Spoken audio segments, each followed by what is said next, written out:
Welcome, everyone, to the Commentary Podcast. I am your host, Pat Brennan. Today on the podcast, we are going to be continuing our Christopher Nolan director series with Interstellar. It was released in 2014. It is written by Jonathan Nolan and Christopher Nolan, and also directed by Christopher Nolan. The film stars Matthew McConaughey, Anne Hathaway, Jessica Chastain, Mackenzie Foy, Ellen Burstyn, John Lithgow, Timothy Chalamet, David Oyelowo, Wes Bentley, Bill Irwin, Michael Caine, and Casey Affleck. When Earth becomes uninhabitable in the future, a farmer and ex-NASA pilot, Joseph Cooper, is tasked to pilot a spacecraft along with a team of researchers to find a new planet for humans. Joining me once again for the director series are my two co-hosts, Vikash Patel and Martin Padilla. I will drop all of their info once again in the episode description, so please give them a follow on all of their channels. They're fantastic, great friends, and yes, go give them a follow. Now, I'm going to be watching the 4K copy I have of Interstellar, but it is currently available to stream on Amazon for free, as well as Paramount Plus. You can also rent it on Amazon for $4 and on Apple TV for $4 as well. I say we get things kicked off. We are going to be pressing play on Interstellar, and I hope you do as well in 3, 2, and 1.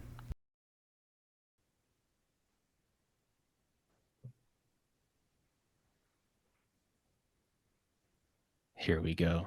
Way to shut the crap out of this movie. I gotta say it off the top. Off the top, this is one of Nolan's best looking movies, period. Is this the only Paramount movie he's done? Yeah. I believe so, yeah. I want to say it is. Paramount might not. Can't believe they almost destroyed all those 70 mil reels, dude. We don't listen to those sources. I wonder who started that rumor. Oh, it's the president, wasn't it? Let's not even, I don't even want to mention him. How many what's the most amount of movie copies that you guys have over a single Nolan film? I feel like I have 5. For which one? Dark Knight. Dude, yes, actually. With the Dark Knight trilogy that I bought, that one that you had on the pod last week for the 70 mil, that's one of them. I own 2 copies of the Dark Knight, just standard Blu-ray. I also own a steelbook of the Dark Knight, and then I also own the 4K for the Dark Knight. I think I only own 1 copy of every movie. Well, when you're collectors like me and Vikash, and you wanna have those 70 mil experiences. Before you hopped on, I'm probably gonna get a lot of flack for this, but I don't care for slipcovers or steelbooks. Don't care. I just want the damn movie, man. I'll say this. I don't really care that much about the steelbooks. I do care about having the Blu-ray and the DVD and the 4K as well, though. I can see that. I'm annoyed that studios don't give you they'll just give you the 4K and digital now. Yeah. Give me the Blu-ray. It's always Warner Brothers too. Like for Yosa, they only had the 4K and the digital, and then Dune 2 as well. I want to say that they started it sometime last year, or actually the year before. But like Barbie, I think might have been the first one I saw that did that. Yeah. I think the transition from Hoyta to from Pfister to Hoyta behind the camera, the lighting just changed, fundamentally changed for Nolan in the best way possible. It feels a lot more natural, but it's also like it is also still motivated. It feels like this is one of 2 movies where he has the title in the beginning. Yeah, but it's like I already got goosebumps. And the other one's is the other one Dunkirk? Yeah. Dunkirk's in the beginning, I think, as well. I could be wrong. I mean, Dunkirk, I think, might be the least watched Nolan movie I think I have. Just funny because it's the shortest Nolan movie besides Following. It is. The first time I watched it was my least favorite one, but since it's been released, I've watched it a few times now, and it's grown on me. Yeah, I think it gets better every watch. Interstellar is still the best experience I've had with any Nolan movie in a theater. This IMAX photography looks gorgeous on this 100-inch screen too. Ooh. You both saw in the whole screen right now. It's crazy. There's a different lushness. IMAX theaters, both of you. Yeah, I saw it in a Limax. That's all we had back then. Limax, the 16:9. Yeah, But even then, I'm I telling you, this movie is more immersive than any 3D movie has ever been in my life. um I drove to I can't remember where in Texas, but I drove somewhere to see it on 70 mil IMAX at the time, and I think the theater that I saw it at is gone now. Damn. Yeah, this is Mackenzie Foy, Timmy Chalamet, vividly John remember Lithgow. seeing So this I'm gonna brag on my opening night. girlfriend a little bit here for a second, you guys. Mackenzie Foy, her little claim to fame was Twilight Saga Breaking Dawn Part 2, I think. Yeah, Isn't she the baby or the child yeah, or something? She's the Renesmee. child. Don't Avery ask me why I know. auditions for this movie. Or That's not this awesome. movie, but for Interstellar? Twilight Oh, Breaking I Dawn. was No, no, gonna no, say, no. damn, She Interstellar. auditioned for the role of Renesmee, which like we went Damn. back and watched him recently, and it looks rough. I'm almost Oh, it glad she does. didn't get Oh, it that. does. Like, Yeah. I do like those Especially books. I'm not gonna lie. like the CGI baby. Yeah, it's pretty rough.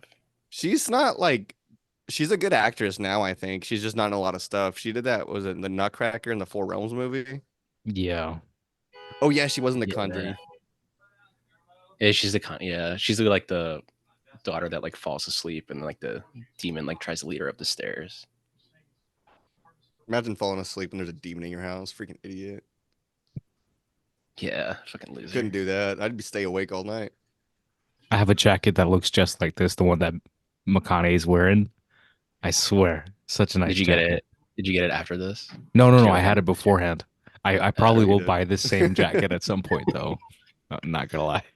Um, funny enough, while I was doing research for all this Shyamalan stuff I'm doing, I remember thinking about this movie because Shyamalan also planted a bunch of, I think it was corn as well for the signs For for signs, signs. right? Yeah.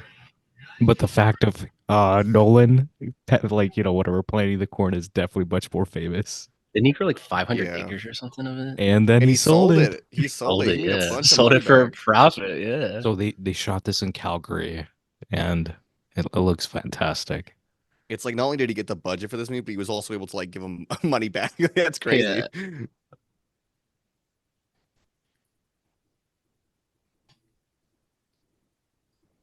Oh, Timmy Chalamet. I Did like y'all see that that he, video where he's talking about that he cried when he saw this for the first time? 'Cause he thought he yeah, was in it a lot more. yeah. And then he Dude, was it's talking about crazy how though. he went with the cast to go see it in like an IMAX screen or something in New York, and it's just Yeah. him and just every other big name in this movie. Was it Lincoln Square that he saw it at? He said Yeah, I think AMC so. Lincoln Square. Yeah, it's the only IMAX, and I think it's the tallest IMAX in the world or in the US. I mean,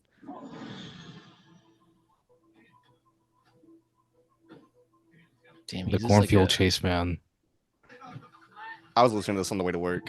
it's an interesting lens you just used right there. It's like black on the sides. Yeah. Yeah. Oh, dude, this looks gorgeous. I like can't. So we talked about exposition before, but people talk about this movie having too much exposition. I don't Nah, understand dude. the complaint. I don't get it. 45 it takes 45 minutes to get to space, but I'm like, you need this 45 minutes. You Yeah. doesn't waste any time here. Well, These I mean, 45 minutes are essential to the rest of the movie. Like without it, it doesn't Yeah. work. He just said in passing, like, oh, like, I'm not always gonna be here. And I'm like, oh dang. Like those lines are they just seem like throwaways, but it's just he's always packing it in. I love the It's like detail every line of the like that Hindi though. on the laptop. I would imagine You- that shooting these scenes were really hard. Like all Oh, the of stuff with the course. corn. mhm. Drive you Action is blindly. always hard to shoot if you're actually Yeah. trying to do something genuine with it. Mhm. That's why maybe like Chad Stahelski kind of like he prepares so much beforehand to make it as easy as possible, but even then it takes time. Those movies though, they're like from beginning to end, it's you get so little downtime for them to just sit down and breathe. Like even John Wick 4, I think, has the most downtime out of all of them. And I think that's probably why it's my favorite, but it's Which one? I think they're all the fourth John Wick Oh, movie. I rewatched for 2 is my favorite. I think 2 is actually no. I think 2 might be the best one, but 4 is my favorite. I understand that. 3, I think honestly, low key, 3 is the weakest one, I think. Oh, it is because once he goes to the desert, like he's climbing in there, the movie gets lost for like 20 minutes. Yeah. It's not a bad movie, but it just feels the most like kind of Oh, clunky in like terms of like I'm like massive John Wick fan, but like facts are facts. yeah. I remember whenever I went to go see Gone Girl for the first time, I saw the poster for John Wick and I thought, what is this garbage? And then I saw it, I was like, No, yo. no, no, no. I was in on John Wick from the jump. Like I've been a big bastion for it I think from the the big thing start. that kind of made me laugh was the poster for it, and the poster also had like a tagline that said "Don't set him off." I was like, "What does Oh this mean, yeah, it dude? Like, did. It did, yeah. y'all could have cooked here, you really didn't." Those are about the same year, 2014, right? Yeah, Yeah, they were. 2014, 2014. actually, yeah, this was December or November. I think this was November. November. Yeah. November, yeah. It was, I want to say, it was like either the week before or the week of Thanksgiving. When I say I legitimately mean one of my favorite cinematic experiences of all Oh, time it because might be my favorite. It might be like at the top. It's the most because memorable for because me. my thing is that I went into this, I was like, oh, this is space movie. And then it's like you get hit with all the emotions. And I'm not this is the first movie I've ever cried in a theater. And not I didn't cry the it's first time I watched it, but the second time I watched it, I cried in theaters. I mean, like I'm telling you, like 10 out of 10, I was fully grasped into this movie. You want to talk about a journey where it feels like he went to another galaxy and back. You Mhm. feel the energy, the power of that. I forget who both of these actors are. The guy David that's in the right, Oyelowo. he David Oyelowo. I really thought he had a huge career ahead of him. He still is a pretty great actor. I mean, Selma, but also the girl on the right, I forget her name is. She was in something really specific, and I can't remember what now. I think she was like in a horror movie or some comedy or something like a sitcom I sort of think it was like situation. Yeah, I think she's in But a comedy. Yeah, but David Oyelowo, like you said, very good. fantastic actor, but like Selma he's directed also, also. Selma Selma also was the one I caught of, 2014. yeah. Yeah, also Also 2014. 2014. 2014, Yeah, yeah. Actually, That's why he wait, has the maybe. mustache because Oh he's yeah, yeah, yeah, playing you're yeah, right. yeah. MLK. Yeah. This is probably after. No, no. Yeah, maybe he was growing it for it. It's probably during, if not Because before, he's maybe only in the because I mean he's only in this scene, so you could kind of it's a 1 or 2 day work. Yeah. yeah. You know who's originally supposed to direct this movie, right? Yeah, In the Steven 2000s, Spielberg. Steven Spielberg, Steven yeah. Spielberg. Yeah, They Different have the movie script back back in like then. 2005, and it was also yeah, a hugely different movie. hugely different movie. Yeah, Because there's aliens. you got to get the goat. I think this is a better movie though than whatever Spielberg would have done because Oh yeah, the emotional basis of this movie is what runs it. And this is Hans Zimmer's best score. I don't want to hear any if and or buts. This is it right here. I think in Canada's the last, right there, brother. well, no, Oh wait, never mind. That's Ludwig Göransson. Never mind. I don't know why I said that.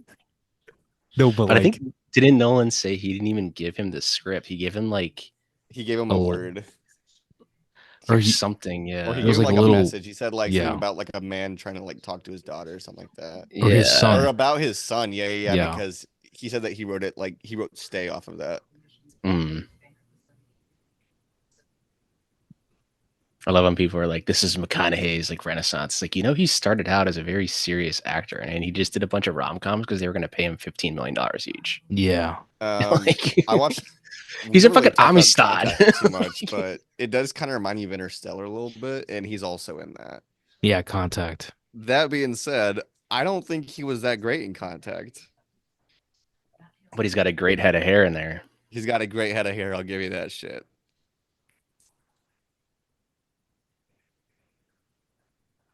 I love how he just like whispers his lines. Like, Come all on. right, Matthew.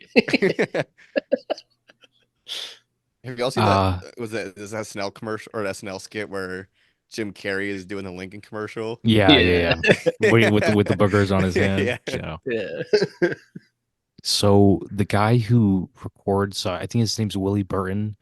He did the sound for I think Oppenheimer, and he was talking about how on set that Nolan, they'll go through the scenes with the IMAX cameras, and then they'll do like a walk and talk with just them acting out the same scene, but just for audio. And that's how Nolan was capturing audio while the IMAX cameras are rolling. You know that like they were talking about how like Nolan's not really using ADR for Hmm. Oppenheimer, but that's why. It kind So of isn't it, in a way? Because I get what you're saying. It's audio replacement, but it's almost audio like replication in a sense. yeah, Like it's Yeah. not you're not exactly. replacing the audio, you're recreating the audio so that we could use it because the Hmm. cameras are so damn loud. It's insane. So I'm so So I'm like he's doing saying the how they still ADR, haven't but he's figured out doing how it to like not make on the that loud. day. Yeah, like he's not doing it later down the road where you're in a studio. Like he's making sure he's getting the audio he needs. Yeah. Because it's like But he also, knows how much time it takes to like it makes go me get an think actor of and do it. like Jordan Peele. I don't think he would do that. And if he did, I think we would already know about it by now. But just for the most part, like I don't know. I feel like that's one of the biggest things that like IMAX is like struggles with is just Yeah, being able to it's capture still audio. that. Yeah. Honestly, if I always look at what Leone did with like, the spaghetti westerns. I'm like, if he Mhm. can make it work, I mean, we can make it work with Yeah. whatever we've We can got. definitely make it work. And people, if you also go back and look at every movie from like you're saying, like Leon Serge or Sergio Leone, um, there's a lot of technical, I guess you could say, drawbacks to their movies as well, but that aren't just in the case of like audio. Like yes, we have IMAX True, now, and that's a true. lot taller, and that is kind of the big thing that's driving people to go to the theaters now. But if you go back and look at like any Western from like the 60s or 70s, they would use really wide lenses. So they would Hmm. have Yeah, to stage and block everything with all the characters in the scenes. And it would make it to where like their faces were like almost warped if they got too warping. close. So Yep. there Yeah. was a lot Hmm. of drawbacks to that. It's like whether it's audio or visually, there is a drawback in some way, shape, or form to get this effect that you're needing. I don't know. I think it's cool. No, it Kind of is. adapt. It's like anyone, they can say what they Adapt or want about die. digital versus film, and it's like we're sitting here talking about Nolan for how many ever films now, and the film always looks good. And I mean, you look at, Holdovers is the thing that blew my mind that they went through so much work It's insane that just it to, wasn't Hmm. shot on film. just, I thought for the like longest time I was like, I feel like it was shot on film, but then I was like, I could be very well wrong. Like but it it could was just had that look. fundamentally, they used CG, they used like four different processes, the way that they, whatever, the ISO for the cameras turned up a little Mhm. bit more. They're using, other, The like highlights were older. really blown out, I Well, yeah. noticed. Yeah, and then And they're whatever the camera shots themselves, they're using didn't stuff Hoyt that like harken back to the 70s, and it's like they're using it all to cultivate a visual vision, but it's like just shoot on film, like bro, what? yeah. I mean, you kind of think of M. Night Shyamalan as well, kind of back to him. He shot Trap on 35 and he did the same thing with Knock at the Cabin, I'm pretty sure. Knock at the Cabin specifically, he shot with like really vintage lenses, like to the point where they were from like the Hmm. 90s, I'm pretty sure. And you can tell when you're watching it, but like Trap as well, with all the scenes that are taking place in that dark concert hall, like there is so much digital noise that you can see on the screen that I was like, dude, this looks gorgeous. But at the same time, like I am constantly every day talking to customers who ask, how do you get rid of that? And I'm like, you don't, dude. Like that is information. That is You're all just it like is. leave the store. Get out of But here. I'm not selling I a was TV to watching you. But didn't Hoyte didn't he like reimagine like an IMAX camera? Like he made it handheld, which was so like that is the not at big the innovation time. here for this Yeah. movie. It is very much that he was like, screw y'all, I'm gonna put this on a shoulder again, put it in my own Yeah. shoulders. Because if no one else wants to put a million, $500,000 camera on their shoulders, I will. And I will He make walks this around with it. accessible. Yeah. Yeah. I love the Um, payoff of those scenes with the older people. Like, oh, they're probably talking about the Dust Bowl when they're talking about right now, but it's in the future, and you're Yeah. watching a museum. But I think the Ken Burns, whatever vibe that he was going for, he Oh very yeah, much that's pulled off.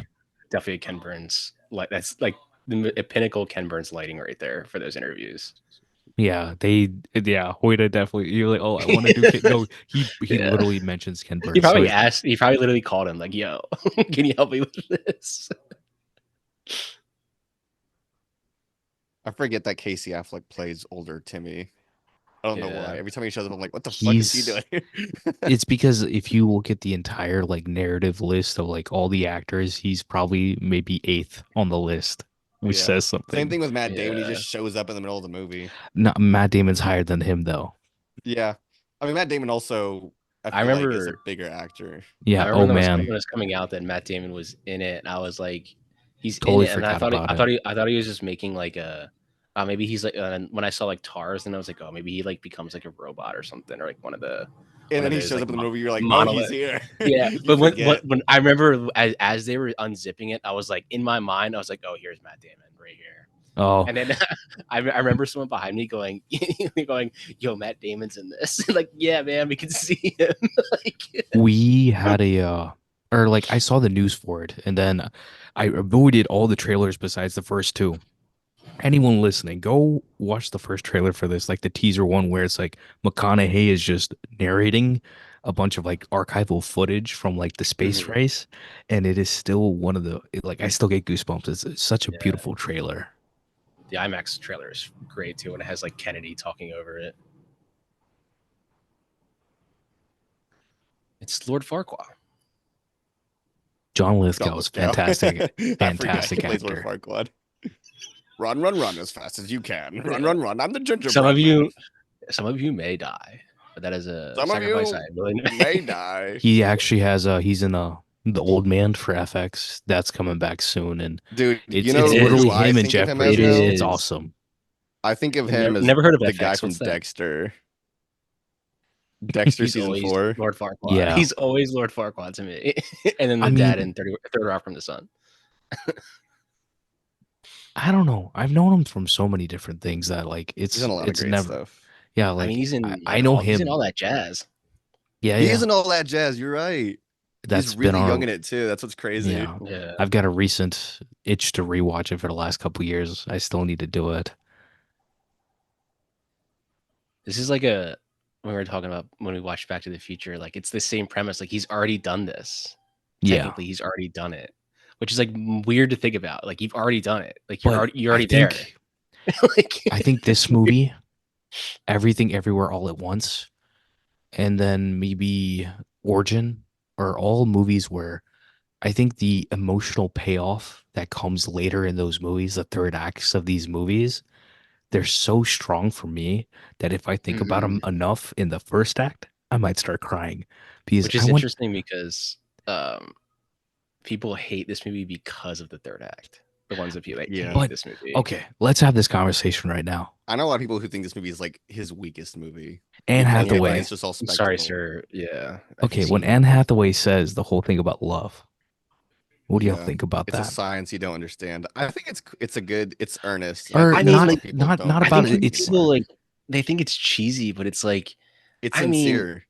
yeah, it's like I mean, yeah, you could think it's cheesy, but you're also watching like it's like a very Hollywood trope, like those types of dialogue. Like but go watch what I'm any other talking older about movie, they more. have the cheesiest lines like about love, and you're like, I mean, but you love But this. it's You like don't like what she says is like love is something that transcends time. That more yeah. that is like, but it is true. It is proven in this movie, and it's I think it's a beautiful thought, beautiful theme that they have in this movie. It And kind of makes me think of Solaris too, though. Like no one Hmm. dogs on Solaris, and it's kind of the same idea. yeah, Yeah. it It's just a is. It lot is more like indirect, a abstract. little bit more abstract. You're not Yeah, saying anything about love, but you're also entire 2.5 hour long movie about it. I mean, it's the same thing at that point. Should I be this for Halloween? Should I be McConaughey, like Farmer McConaughey in Interstellar for Halloween? You gotta get a truck and just I get might be. dirty as In a hell. truck. I might be. Honestly. Like, Dad, clean your truck off. It's not even that dirty around here. So when it gets to closer to the third act and the the organ is just wailing during like some of the action scenes, I remember Mhm. being in the theater and just being like, I have never seen anything like this. Like sonically, visually, I've never seen anything like this before. I think the I greatest think the moment biggest thing, in any like film in theater watching for me in IMAX opening night was this when they you know, redock it's funny the docking scene. that My Oh, mouth was no literally time for caution. on like I remember being like I like pulled my mouth back up because I was just like watching it. I was just in awe of what was happening. yeah. Back Like, to your You point, can ask. Vikash, I Yeah, what's up? think what makes that specific point you're saying really effective with like you're saying like you had never seen anything like it before. I think we've seen all of the components of Yeah. those scenes Yeah. spread throughout film history. Like, for example, like all the scenes in space, like you could see those in like 2001: A Space Yep. Odyssey. You could see Yep. them in like Solaris and all the stuff with the space station, all the drama. Like all of that's there. When it comes to like the actual like music and the score that accompanies the film as well, it's a completely different experience that you get from like I don't even know what you could compare it to, honestly. It's such a specific score. I don't think it works for any other movie. But then also like the editing aspect of it is so precise.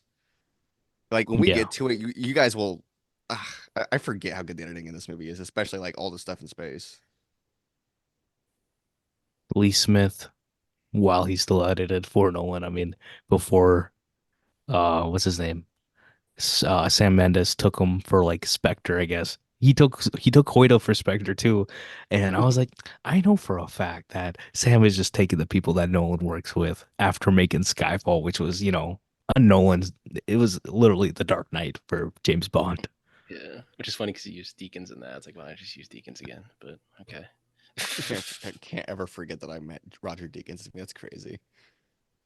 Now I can definitely see when you brought it up earlier, Vikash, about Wally Pfister to Hoyta. Like this is so much like darker Yeah. than But like you said, the like the this. right word is natural Yeah. because it felt like their lighting is like Pfister's lighting's more almost classical in a sense. Hmm. It's a different uh discipline essentially within cinema itself for Hmm. cinematography. And then you have Hoyta who's coming from there's a lot of great Dutch cinematographers and Hoyta kind of bounced around to a different few places like when he was, growing up in terms of like his career. And I don't want to mention the guy that brought him to Hollywood because he's terrible. The Fighter. That was his first American movie. But after Hmm. that, you look at Her. Like I said, that movie changed my life. And Hmm. after, like I said, after I heard like him and Nolan working together, it's pure perfection. These two working together. And look at Dunkirk after this. It looks, in my opinion, I think it looks a lot different than this because they improved Hmm. upon what they worked on with this. Yeah. I think with a lot of the scenes you get in a movie like this too, like a lot of the cinematography is different because you're in confined spaces. You're in a lot of rooms. Even with like the space station, everything like that. Like, don't get me wrong, a lot of the scenes that are like outside as well are really grand in scope, but scenes like this are so tight and so like specific when it comes to the compositions of them. Whereas Dunkirk feels like it takes place almost completely outside Yeah. Hmm. with wide open spaces in the air. The only thing they're confined to is boats, and Yeah, I was gonna say the that's boats and even that's then like the like the hardest thing to the shoot for area them. is all exposed too. Yeah. I think Hoyt was talking about how they're like on the boats, and it's like six people on the boats, and like we're trying to just like barely get space in this thing and just try to make it work. All the set photos of Christopher Nolan too, and in on for Dunkirk or like him in the water too. That's so cool to see. And Yeah. there's Batman Oh, there he Begin. is, Michael Caine, Batman Begin. No, it is Eichel. It's Eichel K. I go okay without the E. Michael Caine. This fellow with the glasses at the table, he's the one who was playing the president in the last The Dark Knight Rises. I didn't He clock it was till just, he was a, we did this rewatch, so I'm pretty sure he played the West president Wing. in 24. Oh, 24, not West Wing. I'm He's either president or like misplacing a Martin vice Sheen. president. Yeah. I love actors who just play presidents. That's sure so cool. My kind of Wes guys. Bentley, like Oh, dude. this has to be a resurgence. I mean, this and like Hunger Those Games, Hunger like, Games, yeah. and then he I got think they were Mission trying to for bring like him 10 back in more minutes. movies. He's in Yeah, Fallout, yeah. But he's he's a really good done actor. much lately, yeah. It's just like he has to get employed properly. That's all it is. Yeah. Like He he's has to just get employed properly. No, I mean, but that's a great way to say he has to be a supporting actor somewhere. no, but I mean, like, that's my thing. Is like certain actors, they have their advantages, right? Like, they come in for like, always my example is recently is John Bernthal, right? It's like, yeah, Hmm. he can do lead roles, but like when that man comes in for his hot 15, He's a better bro. supporting actor. Man, Yeah, he's like, he's hey, that's it's let like a me ask you career something. for him now at this point. But it's like that's the thing is like you have lead actors, then you have supporting actors. Supporting actors typically get more juice than a lead actor because yeah, the movie kind of, it's on the shoulders of the lead actor, but they have to be the main person. But the more compelling characters that you probably remember from any movie or more supporting actors. You know Like who I was kind of does watching a good Rear mix of Window, both? but I was like Grace Kelly. Like I was thinking about Grace Kelly the entire time. Yeah, she's supposed to I fuck feel Jimmy like Stewart, and Jimmy Stewart's like, "Hey, there's something going on outside." She's like, Jimmy, turn around. She's like, I can't. There's something going on down there. That's my plot summary of Rear Window. Actually, Jesse Plemons feels perfection. like he does a pretty good mix of both supporting and lead. 100%. Which, like, Yeah. if I'm being honest, he almost I think kills it he's more in the. movies that are supporting actors. Yeah. Oh yeah, Yeah. like he's This year, the. bro, Yeah, you're I Civil right. think War. so.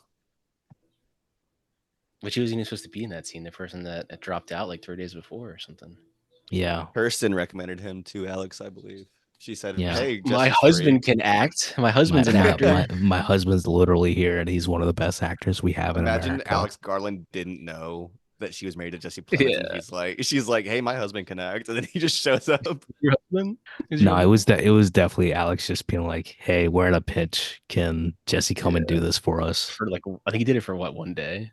One day, I think is what he said. Yeah, But but she's that's been on like, screen for a long time. I I can drank, see but why. it's an intense scene. drank beers at the bars with Jesse Plemons when I first moved out here. I met Jesse Plemons at the bar.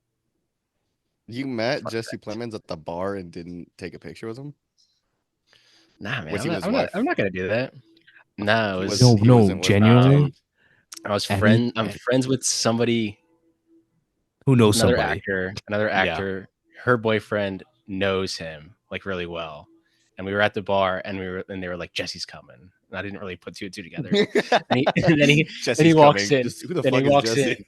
He walks in, and me and my cousin were like, "Holy shit!" And he like walked up to us, and he was super nice. He was like, "What's up, guys? My name's Jesse," and I'm like, "Yeah." In my mind, I'm like, "Yeah, I know who you fucking are. Like, you're fucking Landry Clark, man. Friday Night Lights." He was super chill. What's his name in Breaking Bad? Is it Todd? Todd, I think. Yeah. You should have been like, "What's up, Todd?" If I would have like said, "Shut the fuck up, kid," and like pushed me, like, even like the same age. Fucking pushed against the wall. I've never been tempted to take photos with people. I'll tell you that. I'll see them and like I saw Conan at the movies, Century City, and like I heard him coming down the escalator because I was leaving, and I was like, "That's definitely Conan O'Brien." And I looked. You can And hear that that man's voice he made travels like yeah, because he was with his kids, and he made direct eye contact with it. And I looked at him, and he knew that I knew who he was, and he gave me a head nod, and I gave him a head nod, and I was like, "That was fucking sick." Yep, that's it. I think it depends on who it is. It's like you're saying, Yeah. if they're with their family, I definitely don't talk to them. I'm like not that gonna, one day say anything. That one day I ran into the Daniels at that bookstore. I thought they were alone, and then the Asian Daniel, he went to go meet with his family, and I was like, "Oh, I can't feel bad Daniel now." Kwan. He's probably going Yeah. out with them. Daniel Kwan, yeah. I think it's a little because you're like in the bookstore though. I think it's more like as long as you're like harassing them. Like, it was also the weekend of South by Southwest, so I was like, dude, I am lucky that I get to talk to you at all. Like, I saw him going up the stairs, and I was like, holy shit, that's him. Like, I did a double take. Like, if you go to the AMC Burbank here, which like is like the biggest like theater, like AMC probably in the country because it has like 30 theaters there, technically 30 screens. Yeah. No one goes there all the time, and he'll just go and watch movies there. And like he was like, you can just go and like turn to your right, and like fucking Christopher Nolan's sitting next to me. What the fuck? Like, there's an watching, AMC by the airport in Atlanta that has about 30 theaters. I saw Lady Bird there. I know Train's like talking about the Burbank one is whenever like actors show up to like a screening, it's usually always at the AMC Burbank. Oh, that's what. Like, so people know. Show up. People know where to go. That's what people try to go there for like opening nights. Just like, oh, maybe one of the actors will like walk in and be like, "Thanks for coming to this." Like, yeah, they show up and then they immediately leave. Because he used to be at the ArcLight. Arc Out of all the AMCs in R.I.P. LA, that's probably the best one. I like low key missed ArcLight. Apparently, someone bought it and it's coming back, so I don't know. That's what they've been saying forever, though. I like that no one keeps it on the nose. Lazarus, bro. Lazarus, yeah. I mean, Resurrection.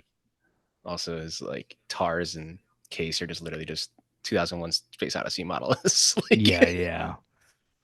I mean, he even says he's like, yeah, they're the modelists. Like, cool. they can walk and talk. The guy who plays Tar, Yeah, His Bill Alan Irwin. Tudyk. Bill Yeah, Or wait, Irwin. Bill. who is it? If Bill Bill Irwin. Irwin. And they were It is Bill behind, Irwin. like when they Why were did I on think it the was set, Alan they were Tudyk? behind it, like moving it. So They Bill had him on Irwin, practically on set. Yeah. Yeah. he's in Legion. If y'all haven't seen that on FX, X-Men show. Fantastic. Dan I've seen Stevens, the first. How many seasons is there?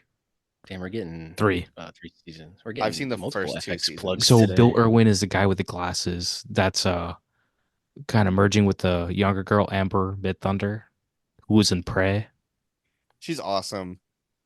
Well, you guys remember whenever Prey released, for everybody was like, for cast her in an MCU movie. Bro, I hate that. I still like. I It's still like see we can't people get a talking single about it. actor Like, without trying to cast him in something like MCU related. It's I insane. think he's in a Nolan Lady in the Water, I think, Bill Irwin. Bill Irwin is, yeah. yeah, Not Because I Nolan. was Lady in the writing, Water, Not Nolan. I'm Not still writing that underrated Nolan. video, shit. M. and Night. he's in that. Yeah. There's actually Lady in the For Water has a any stacked cast. It's kind of insane.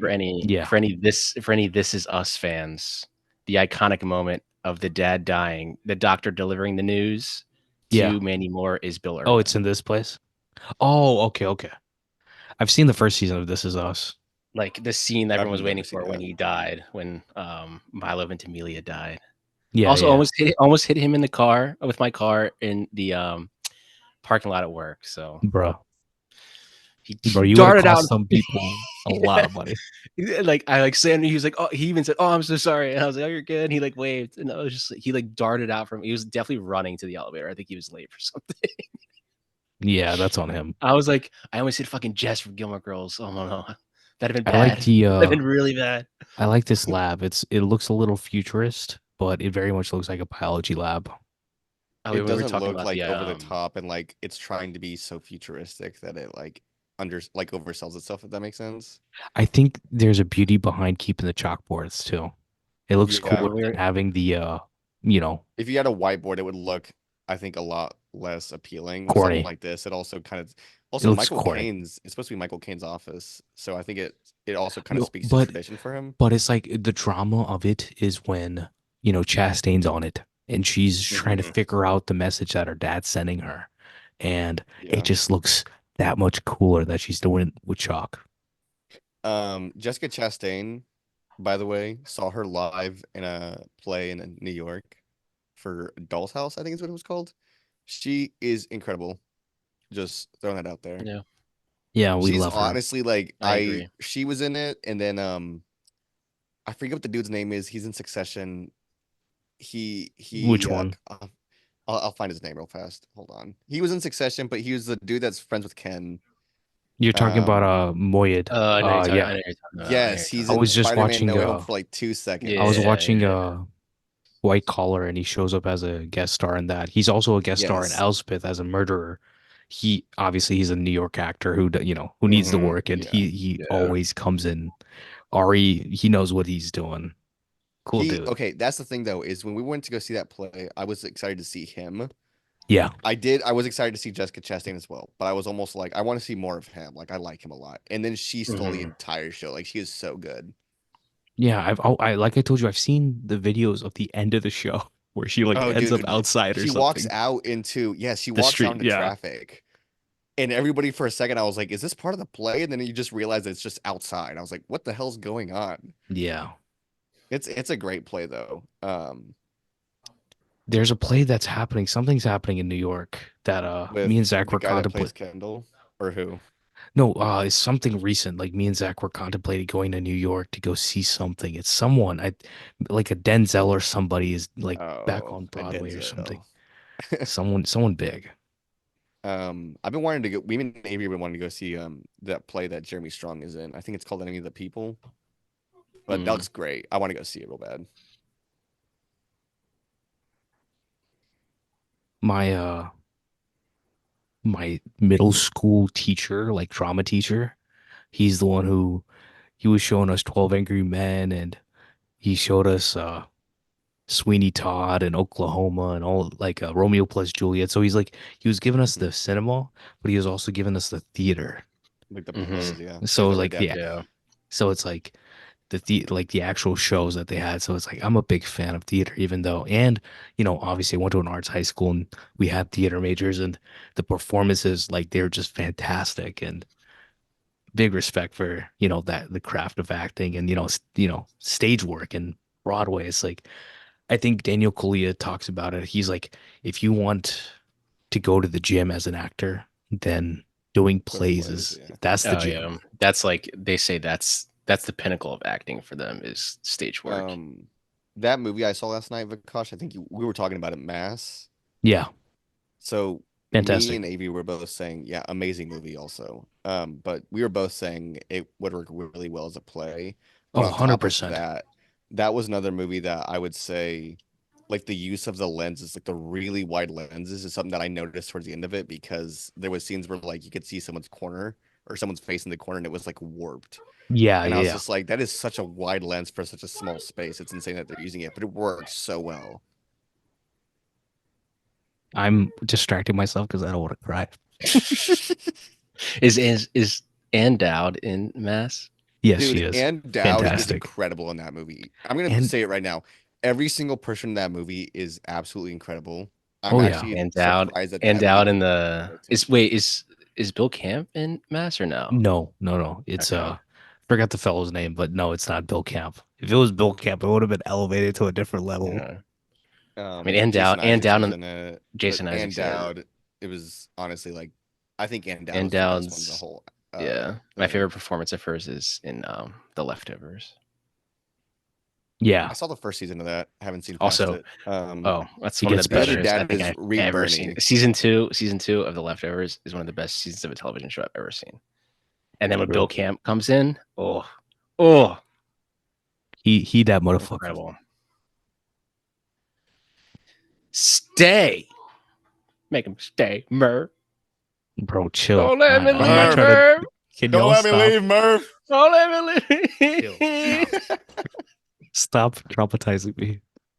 Vikash, let me hear your don't let me leave, Murph. Don't let me leave, Murph. Murph. No, No, I can't yell right no. now. I mean, he comes back. He does Also, come back. He does come back. the focuses, like the depth of field for the lenses that they're using is different. I think they definitely changed the f-stops of the lenses they were using in a real way. Did you? I've never noticed that until now. Like whenever the book's like, I guess it's like a really quick shot, but like it looks like the Tesseract. Yeah. Like the ends, like it looks like the actual like frame for it. That's right. That's the point, brother. He's I mean, like, I guess I've just never really noticed it because it goes by so quickly. Yeah, nah. he's like, I'll He never see sets you the again. tone of it like perfectly with the Really beginning, and quickly, yeah. then you see, or if you pay attention when you rewatch the movie, is that you see the bend of the dust from the from the Yeah. magnetism. I'll never see you again, but you'll become a big actor, son. It's like stay away from Name Army Hammer. what deep? All trees. Oh, this sound and a countdown. This GoPro shot, of the whatever the 10, truck looking back. 9. George Cottle, second unit director, but also he did all the stunts for this movie. No second unit for this, but like he does second unit work now. He was talking about how he's the reason that they started putting the cameras on the outside of the rig for the Ranger, and they were pissed because he gave no one the idea. I assume this is archival footage. Yeah, Is it? They had IMAX back then. There's a mix. Like I can't tell, dude. You can go back and rewatch some of like restored a lot of those like some of the photography it's pretty fucking good. Like it looks they have like that, and they have the photographs from actual astronauts that are like on Flickr or something, like in full like resolution, and it is like impressive it looks work. fucking great.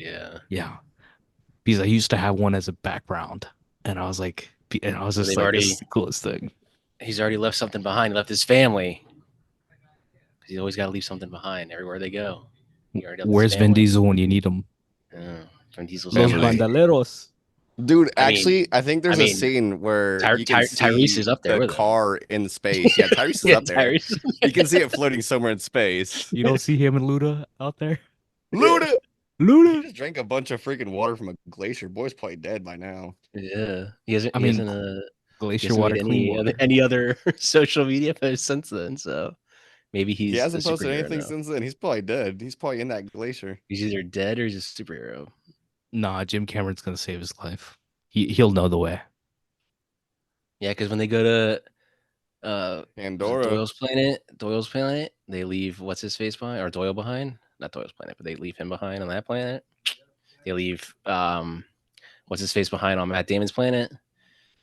So Miller's Then planet. he the leaves outside of these, I think the Ranger here, you God can damn, that looks see clean. Yes. the imperfections there, and I think people always talk about like, oh, Nolan just made 2001, yada yada. No, he did. He did his own thing. He's just I mean, using his favorite, what's insane filmmaker about as a reference. yeah, what's insane about 2001 is like they hadn't even been to like space when he Space was even yet, making that. bro, is prescient. So a lot of it was just like made up, but it like the way like Earth looked and it looked like that, and it's like, damn, I guess that's why people think that he did fake the moon landing because he kind of nailed what it looked like. So The only reason that I don't think the moon and then landing Channing was Tatum was faked there is too. just because, yeah, Channing Tatum was there. But also, I think the big thing I don't believe that the moon landing was faked is just because if it really was faked, like that shit would have gotten out within Yeah, maybe 10 years. Like, there's Mhm. no yeah. way. I mean, I know that is true that they had that being recorded like backup plan, like they had it. Yeah. But also it's like I've everyone's read like, why? theories I think we're going who back to have the said moon, but it's like, why haven't we gone to the moon? It's like, I mean, there's nothing there. It's rocks. Like, there's nothing there. It's not because that's freaking aliens. It's just freaking rocks. yeah.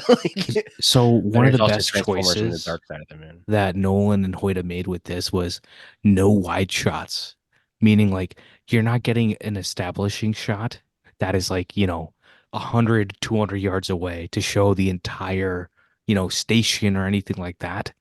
There's Mhm. there's always an intimacy even within the larger shots of like them docking or anything like that, or You they're always see looking out of them. the window of the Ranger, I was gonna say you handheld. always see them like coming up on it, or it's like from their perspective. I think Yeah. also, and it's a point in The Aviator too, with like Leonardo DiCaprio's character, where you see him saying like, "Oh, why doesn't it look like they're going fast? It's because there's nothing moving behind them." Like if you show that that's Mhm. just a still space station with nothing there, it's almost like not boring, but it's just not interesting to see it not moving. What's I love funny how they is did. Martin, he just watched Contact and I rewatched Gravity. So, Did you? Dude, I need yeah, to rewatch Gravity. There's a Dolby Atmos Blu-ray that everybody And I talks watched The about Crow. having, and I don't think the version I have is the Dolby Atmos Blu-ray, but it's on it's Amazon for not. like $15. I need to freaking grab that soon. Um, I hear the Dolby Atmos mix sounds great. I haven't seen the entire thing, but at my work it plays on those that screen that we have in there that I've sent you guys pictures from, and it Yeah. sounds pretty good from what I've heard from in there anyway. I I love mean, what they did. even Roma's mixed for whatever Atmos, which is crazy. Roma I love is what they did with crazy that have an Adobe Atmos mix. Like it's not some action movie or even like a sci-fi epic like this. It's crazy to me, but I But mean, to each their own, Quaron, I he guess. talks about, he's like, yeah, there's a lot of VFX shots in that movie, but he's like, he very much prescribes to that, like that Fincher sort of thing, that Nolan sort of thing of like, I want to have CG, but you can't tell it's CG. Mhm. Yeah, it's I love very what they did clean. with Wes Bentley when they were docking. It cut to him the shot and he wipes like sweat away from his forehead because he's nervous. Yeah. Which when they get to the water planet, like, and he just like panics, he doesn't know what to do, and he's just like standing there, like he's just nervous the whole time. Like Well, as he I was like, why does. can he? Goes That's what. Yeah, unprepared. that's why he does. But if you think actually, someone was like, honestly, you could go back down. What if he was just knocked out and he just went back down to the planet and he was just sitting there, like waiting for someone to come get him? Like, He was just waiting. He was just knocked out. But yeah, technically, if he was there sitting there waiting, then he would just, I mean, let's say it was 1,000 years later, he would still just be there, right? he would still be Because of there. the Yeah, time dilation. He it'd would be still like be there, what? and he would It'd be be like like 30. It'd be like maybe 20 days later because he would just 20 probably days drink. later Try for him. Yeah, yeah, that's crazy. That was the when they leave, nerdiest they show the conversation we've body. had Yeah. thus far on When this they, when they podcast. when they show his body, he's still there. It's like maybe he was just knocked out, bro. So yet Um, again, this shot of the rotation, same thing that he's I mean, even putting the it freaking whole intimately. thing looks like a clock. The whole thing is a um, clock. Is it Yeah, I not but just I can't a believe mean, that little we've fucking- gone this far into the movie and not discussed what's happening with actual astronauts on in the Oh space yeah, station right now. but I they're think like the they International can't come Space back Station, till 2025. Is that what's because they're happening? hitching a ride back with Elon's I can't remember what it is. I think oh, it's SpaceX program. so In if y'all catch 2025, right? from the Is that light, correct? you can see the dust that's in the set. I don't know if y'all caught that, like the dust that's in the air when the set was Mm. rotating. Yeah. Oh, you Man, can it like drops. yeah. So it's like there's a shot in Oppenheimer, very shallow focus, and it's outside. It's one of the four by. It's an IMAX shot of just Oppenheimer walking towards the camera with a cigar, and it's outside, and you can see the duster like outside too. And it's a intimate detail that is just it looks Mhm. so good. Look, it's a clock. This dude's obsessed with time and clocks, man. But I mean, if you I need wonder to, if that will have anything to do with the rest of this movie. but I mean, also just like Guy from a who's first space time watching perspective, Oppenheimer. Three guys. that's the only way. Like once you start spinning, that's the only way that you get gravity. So it's like it's also Yeah, integrated within that. Sorry, I love space stuff as a kid, and I don't yeah. talk about it I mean, too also much, it's but like like I love this stuff. for another direct reference to 2001, the way that spaceship's set up. What I love is that it very much the futurism of this makes sense. It feels Mhm. almost kind of rinky dinky. Like you can tell It's that like they don't subtle. have the It's best subtle. stuff, Yeah. but it's like it very much feels like it is our future. I mean, the actors got to actually see outside and see what they were looking at. So, Projection is always a yeah. fantastic idea. All right, let's talk about Armageddon. When they slingshot around the moon, why is there so much audio? Why is there so much sound coming from outside? Trevin They land on the Rabin. planet. Trevor Rabin is the one who did the score for that, Yeah. and I remember the Titans. he did Titans and he did whatever freaking National Treasure. So I've been talking about Trevor Rabin for a minute. Dude kills it, man. Every time he just goes for it. Yeah, you'll Armageddon's hear it on the Remember Armageddon the is Titans pod. Armageddon is fantastic. It's the scariest environment imaginable. Okay, that's all you had to say. Scariest environment imaginable. Y'all have seen First Jason Man, right? Isaacs. Jason Isaacs in Armageddon. Yeah. Jason Isaacs is in Armageddon. Do y'all remember? He's the nerd that they don't like because they're freaking oil drillers. Shut the fuck up, dude. He drilled a hole in the ground. I'm a goddamn freaking space pirates. astronaut. I like miss whenever movies just had like a simple premise of sci-fi. It's like either space truckers or space pirates. Yeah, like Space It's the same Cowboy. thing. It's the same thing with like Alien. yeah, it's like you don't need to like. We're gonna have this shootout on the when how was the movie? I can't think of it right now. I was looking Ad at this Astra. today. Ad Astra when they have like the moon like I was gonna shootout. say Like yeah, the this moon. fucking. Like, I remember Best scene of the movie. best scene, and you're like, and there's like it's just like this is all I needed, and it was fucking great. I don't need any other premise for this.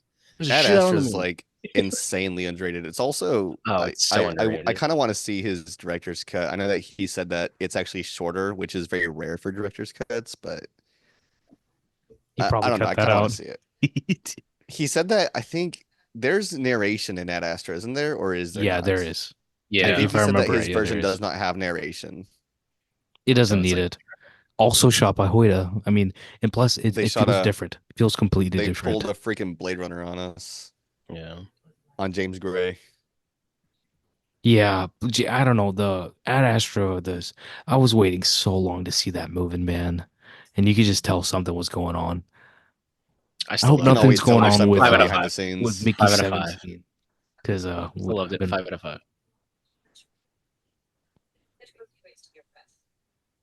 what I was talking about before was y'all have seen Damien Chazelle's First Man, right? Of course, Mhm. dude. So with him and Chris Abbott, great IMAX scenes. or Ryan Yeah, and I was gonna say, Christopher Abbott when they're in the Agena spin, I'm telling you, I was literally sweating in the theater. I'm like, I never want to go to space. I'm like, dude, the do you horrifying guys experience of that. remember the amount of outrage that was like on Twitter and like film space in Yeah. general with all the stuff about like the American flag not being in the movie or Yeah. whatever. Yeah. And it's Whatever. in it. Like it's just not everywhere is what's crazy. But Yeah, the it's the like, thing is that when he yeah, gets to the moon, they bring it back emotionally to his daughter, and it's just like, yeah. Yes. bruh, The it's scene with like, like it's like a bracelet, isn't it?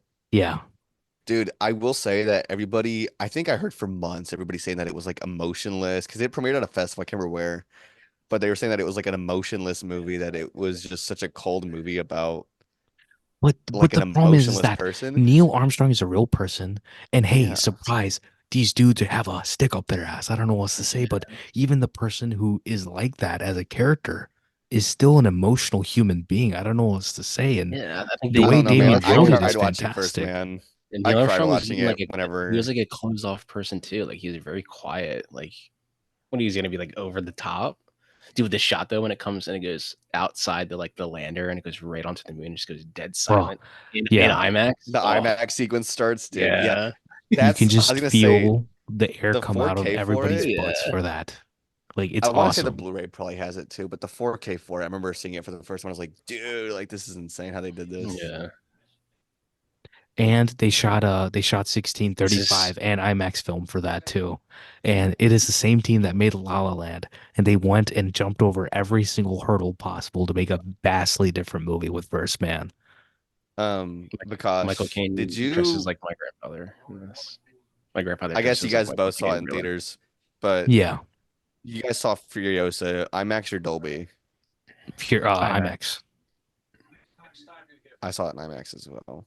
I was almost like surprised that there was no IMAX sequences at all because I was just like, this is crazy that you have this movie. And it still looked But great by itself, I but I was think like, it's crazy that there's no sequences that were especially formatted for IMAX. but I think it is formatted for IMAX more than any other movie because of the The framing that he scale, uses. the No, the framing, the framing itself. scale, Because I well, was everything. so like there's certain scenes where I'm like, I'm pulling my head back. I'm like, why is this so immersive? Why is the framing is like the tableaus that he is painting with his visuals.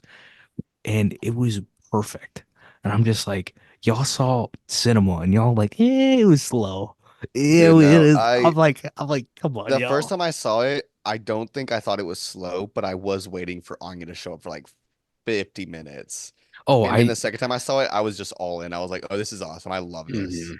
I didn't expect her to show up for a minute. I was like, oh, we have a young Furio, so I was like, he's gonna play this out. He's not gonna. He's gonna do this right.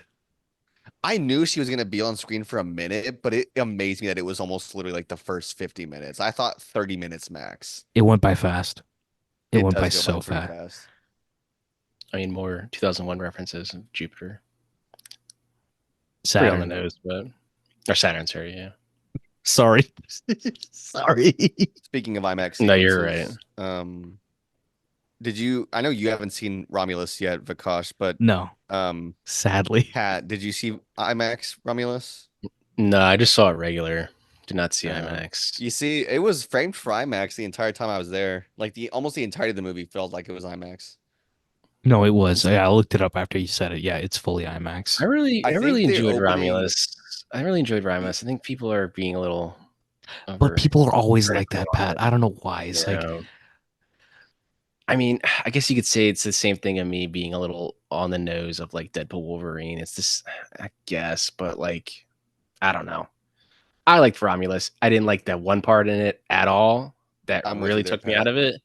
That But was literally. overall, I liked it though. Overall, I liked it. I I definitely remember me obviously and this is saw one it of Pat my both favorite literally talking about it juxtapositions right here. almost The immediately after that. like the sound Mhm. of Earth, like the crickets and the thunder over like Oh Saturn. yeah, And I'm like, you never think about those things. And then it's like once they put something to film like that, it's like, why is this beautiful?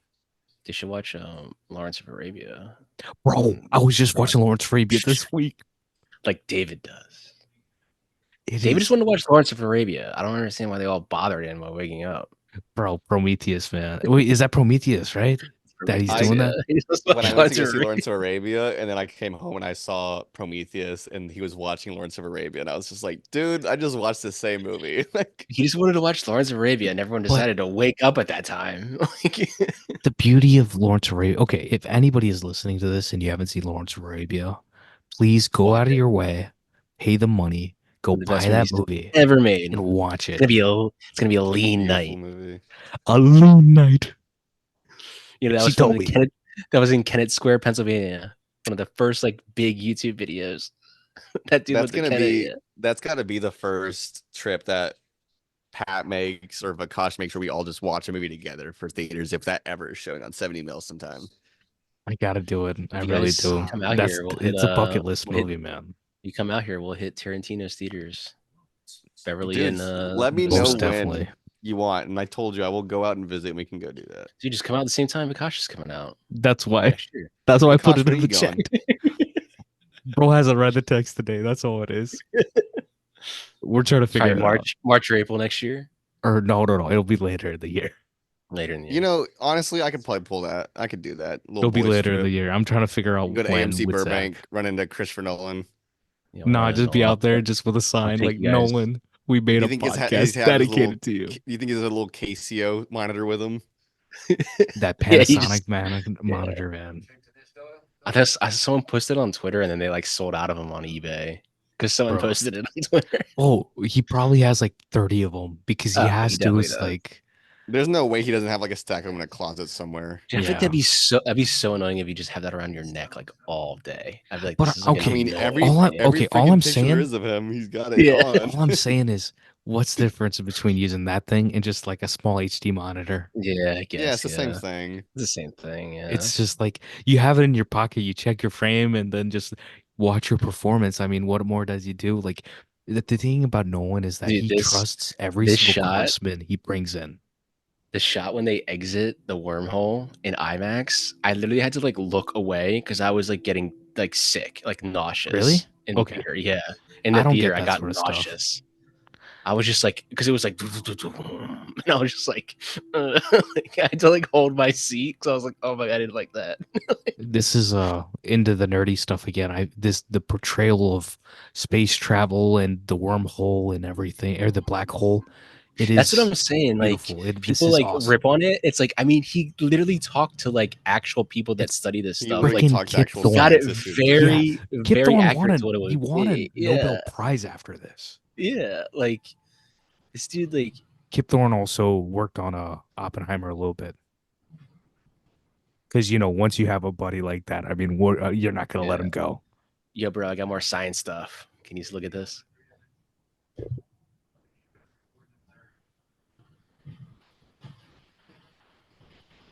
So my companion movie for this is Annihilation. Annihilation's a great companion movie to this, Vikash.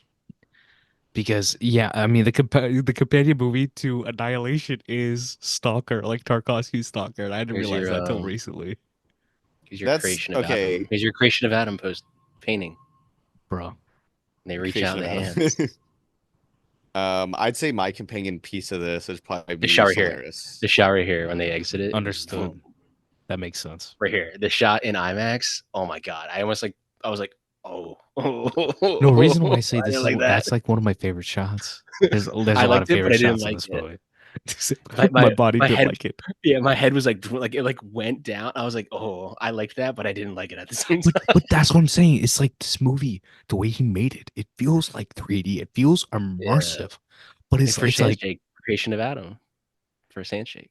it's like how much I'm like, no offense to anybody who uses 3D and has done it well, but like y'all James Cameron. like y'all might not be good at what you do if you think that you need 3D to like make the visual component of your movie better. I think people have novel uses of it. You're talking about James Cameron. I think James Gunn in Guardians of the Galaxy, he kind of had to do it, I guess, because of Marvel, and he uses it pretty well.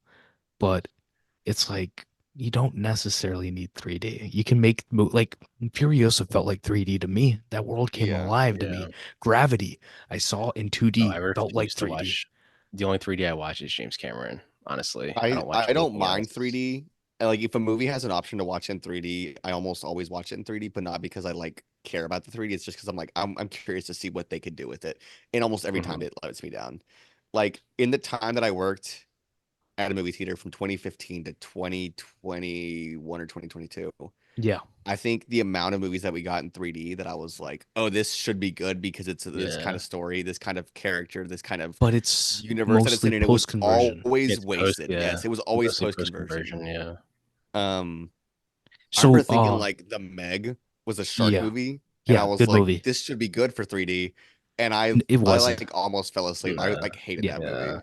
Oh, I took my family to see that. We all loved it. And I saw the second one. It went full Is the Meg sci-fi, and I enjoyed is that too. the Meg I thought 2 the is second he one was more fun. was the Oh, Meg 2 is most he kicked definitely. the shark in the face? Is he kick the shark in the face in the second one? Yeah. In the third act. But that's what I mean though, is that like that's a movie that like kind of understood how to use the 3D. Like Yeah, even the that's second one wasn't as good, but it's that's a like movie it was that trying to knows be. what it. I mean, it's a movie that knows what it needs to do. Like, I Have need y'all seen Jason Free Statham to Fire? kick this shark in the Free face. Fire Ben is a lot of Wheatley. fun. Ben Wheatley's Yeah. the one who made both of those, High Rise and a couple That's other with things. Yeah. Free Fire. Is that with Brie Larson and a whole stack of people. It's a yeah, fun Army bro Hammer. Killian. movie Army night. Hammer. Killian isn't Yeah. Killian in that? Killian's in that, no? Yeah, Killian he's is in in it. that. Yeah, Yeah, he's yeah. in Yeah, It's such a fun I Salto actually really Cooper. like that movie a lot. I like Yeah, the movie it's a lot. such a fun movie. Yeah, I never saw his High Rise. That's with It's fun. You Oh don't my need to. god, He I can't also think of made a I can't think of Rebecca, any which you actor's don't name need in to see either. You just watch the original Rebecca. Or watch Yeah, he Phantom never. Thread, honestly. Phantom Thread is a better Rebecca, in my I opinion. mean, You know I would what's never, so funny about touch a Hitchcock like the 3D remake. Yeah, conversation good. as well Besides is Disturbia. I remember that like I felt like 3D was gone for so freaking long, and then a trailer for Avatar: The Way of Water was premiering with like Doctor Strange, I think, and that was Yeah. the first 3D movie I'd seen in a while, and I was like, why are they putting this in 3D? And then I Oh. thought about it, and I was like, oh, the Avatar trailer has to be shown in 3D. I mean, Like they people have to show forget it. like 3D was massive in the 50s. They tried to make it like super big. Like Dial M for Murder was in 3D. Like, why am Bro, I watching this in really? 3D? Like, I mean, it was great to Was see Grace Kelly, and it'd be cool to see Grace Kelly in 3D, but like, I don't need to No, see. but it was no. such an 4D, advance. 4D. I need 4D Grace Yeah, Kelly. I need 4D Grace Kelly. She needs to be in the theater. Okay, right. It's like they're always trying to think of innovations on how to get people into theaters, and it's like it's Yeah, always the people. things that are like the 3D was most big back obnoxious then. things. Yeah, they tried to make 3D like in the 50s like a big thing. A lot of movies were And post 3D. like Avatar, like they saw how much Yeah. money Avatar Oh made. They're yeah. like, Hmm. We can do that. We need Yeah, we need Clash of the Titans in 3D with Sam they can Worthington. charge. They can Jonathan charge twice as Liebsman, much. such a Why? disappointing director. I don't know. I feel like there was a lot of movies that were disappointments in 3D. There was some that I was like, why does this need to be in 3D? But it was like, if it wasn't Avatar, I didn't give a shit. But I think the Yeah. thing is that it fundamentally is from an approach perspective, right? I mentioned James Gunn because I saw there's a few moments in that movie that they make for IMAX 3D that are compelling.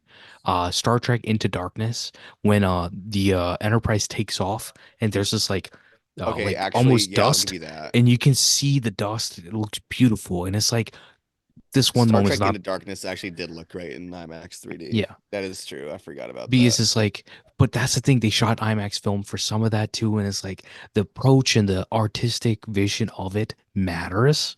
And it's like y'all, it's not y'all, but like you know what I mean, like the filmmaking whatever The machine filmmakers, yeah, the of people the behind of the the big film. budget stuff that requires 3D movies, they forget that. And it's like the two things that they, I don't know, they definitely need some sort of like CGI boot camp to explain to some of these directors how they do that work.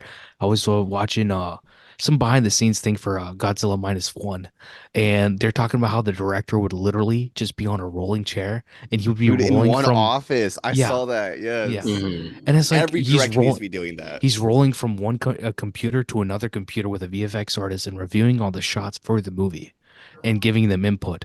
And it's like that's how close that relationship should be. And Matt Reeves talks about how it's like, oh, we had this one tank shot in Dawn for the Planet of the Apes. By the time we were done with it, it had 1,000 something revisions on it. And it's like it's rare that someone's gonna be that anal about it. And you want someone who's that anal about it because they care about what's on screen. Iceland, this is right for Miller's Planet. I think it's Iceland, yeah. I think so. Yeah. Did It they looks, film? it was cold. I remember them saying it was cold, and like I think Anne Hathaway's talking about how it's like it was intense. Also, them having the Ranger come down when it does, bro, it's awesome.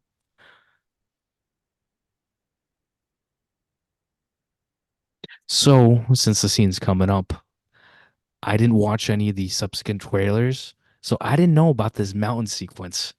And Pat was talking about before about how, oh, my mouth was, jaw dropped open. This is me jaw dropped open in this scene right here. The intensity is off the chain with this scene. Those aren't mountains. They're waves. Bro, when he said that, I'm telling you, I'm literally jaw open.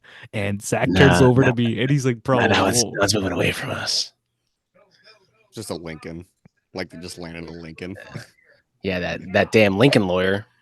but now, but like, how far are we into the movie? Hour and 8 minutes, and it finally is like sci-fi. And Yeah. it's like, it feels earned. It feels like you're on a different planet every And time I see this. every tick in this is another year passing on Earth. Every tick, And, year passing. Look or at those not a mountains, year, you but like, guys. it's like a month But, or it, but then something. you, but then you like rewatch it. You're like, oh, those are definitely waves. Like when you watch it again, like those are definitely waves. How did I not pick that up immediately? Even the first time I watched it, I thought like those are definitely waves. Like I didn't even question that it was a mountain. I was like, those are waves. Like what is No, happening? I th I thought it was a mountain because I think the thing is that you're so like caught up in the emotion of like them trying to find Miller is like really Mhm. intense. I never really thought that the waves were an issue though, because like you don't really see them coming towards them. So I was like, okay, so Yeah. there's water, but it doesn't really seem like a threat. And then it starts growing, and I'm like, oh, okay, my bad. But yeah, like in reality, like She's that just shown up. spaceship, she just showed up there maybe an hour ago. Like it's so weird to think about. You're like, I can't. When I have to like do that type of thinking, like I can't handle this. I need to like leave But this it's like, conversation. I mean, they explain the time dilation well Yeah. Like in because Lightyear, the Disney film. I haven't seen Lightyear. There's a I'm scene where they like, talk about time I'm, dilation. It becomes I, Interstellar for It's like not five bad. minutes. but It's I'm not like, bad, but I'm the prime audience for is that this a Toy movie. Story movie? Like, no. It's like, is this a Yeah, Toy Story movie? No. It's just I don't know. It's not bad, but it's not a Toy Story bro, movie. Yeah, it's not listen very to the good. score. I didn't Listen to love it. I the didn't hate it though score. either. Listen Yeah. to the score. Experience the score. Yeah, dude, the look Oh up. Dude, imagine if you saw that. You'd be like, what the fuck? We're getting the hell out of here, no, I man. was, I was, I was, I was. I'm still stressed. My blood pressure's going up.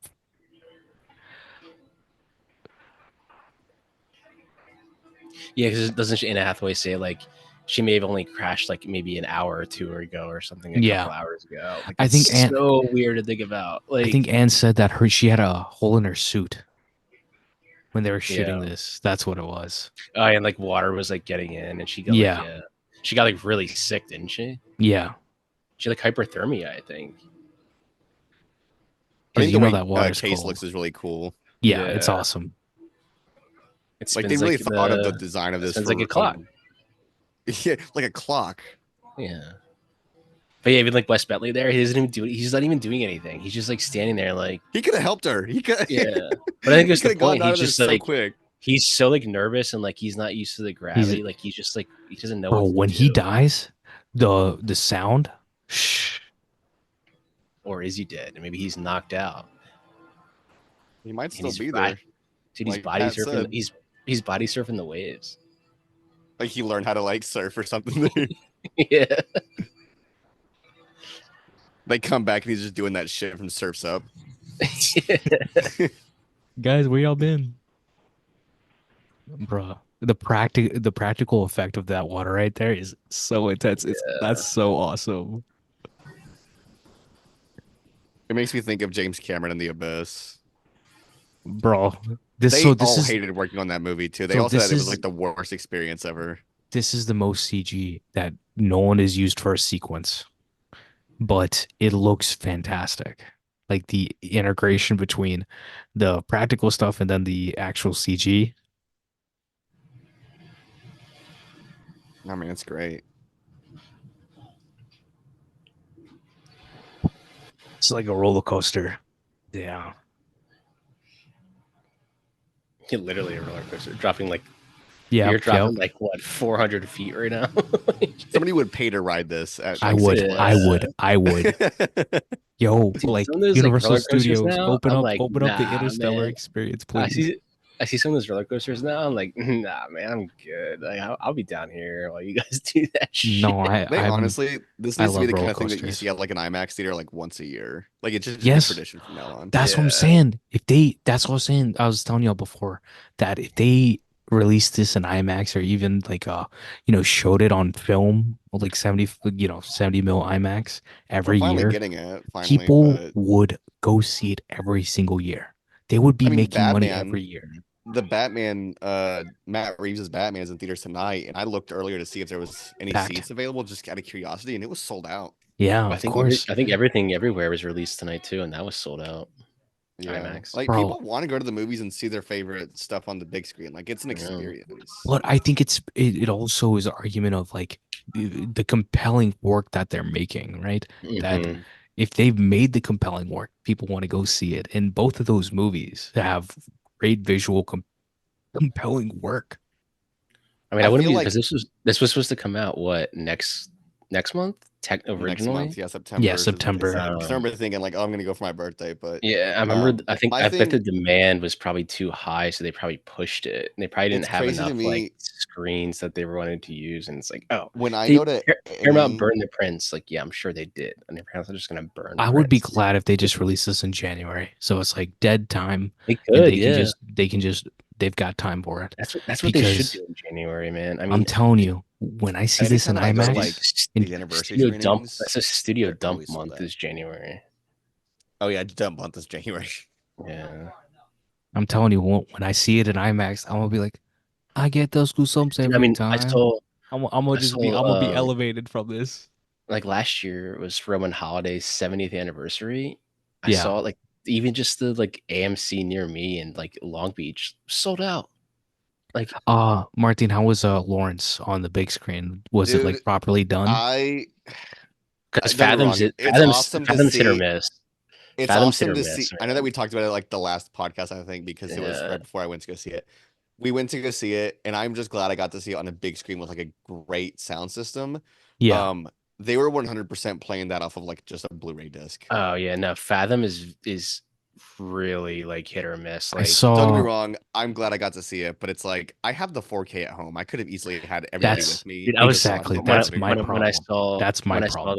the Lord of the Rings this year, all three of them extended. When I was watching it, I was like, they're 100% using the Blu-ray copy of this. Like, there's the At least show 4K the even looks better 4Ks. than this. The 4K even looked better than this. I was But the like, 4K for Lord of the 100% Rings specifically has a different color color tint. Yeah, They that's all why I have was different like, yeah, the color grades mix, to the them. color grade is that's why I yeah. was like, they're definitely using the Blu-ray for You this. can And always tell by I the colors. Yeah, and I always wonder about that. I'm like, so The Twister Blu-rays, kind of go truer to the colors, but the color difference between like, the theatrical and the extended have different colors too. yeah, it's like a I don't know if vast anybody knows difference. that. hmm Yeah. Huge difference. They have different That's colors. why I kind of grapple with it because I love the warmness of the Shire with the theatrical cut. But then if you also watch the 4K, it's a bit more bluer in that. yeah. I mean, I it's do. I'm always like up in the air because it's like Peter Jackson went back and recolored them to how he originally wanted it. So it's like, Are you Also, gonna argue with the director? shout Like out it's to like you're Nolan gonna real say quick. yeah. like So it's like, am I gonna like argue I with the disagree guy? with your Like movie, man. yeah, it's like, Yeah, am I gonna yeah. argue with the guy? Like, this is how you originally wanted it. So I Like don't this is know. how you Like, meant to make it. I get it. Yeah. yeah, like I'll tell you I this right watched the now though. 4Ks. So I don't care. I watched the The 4Ks.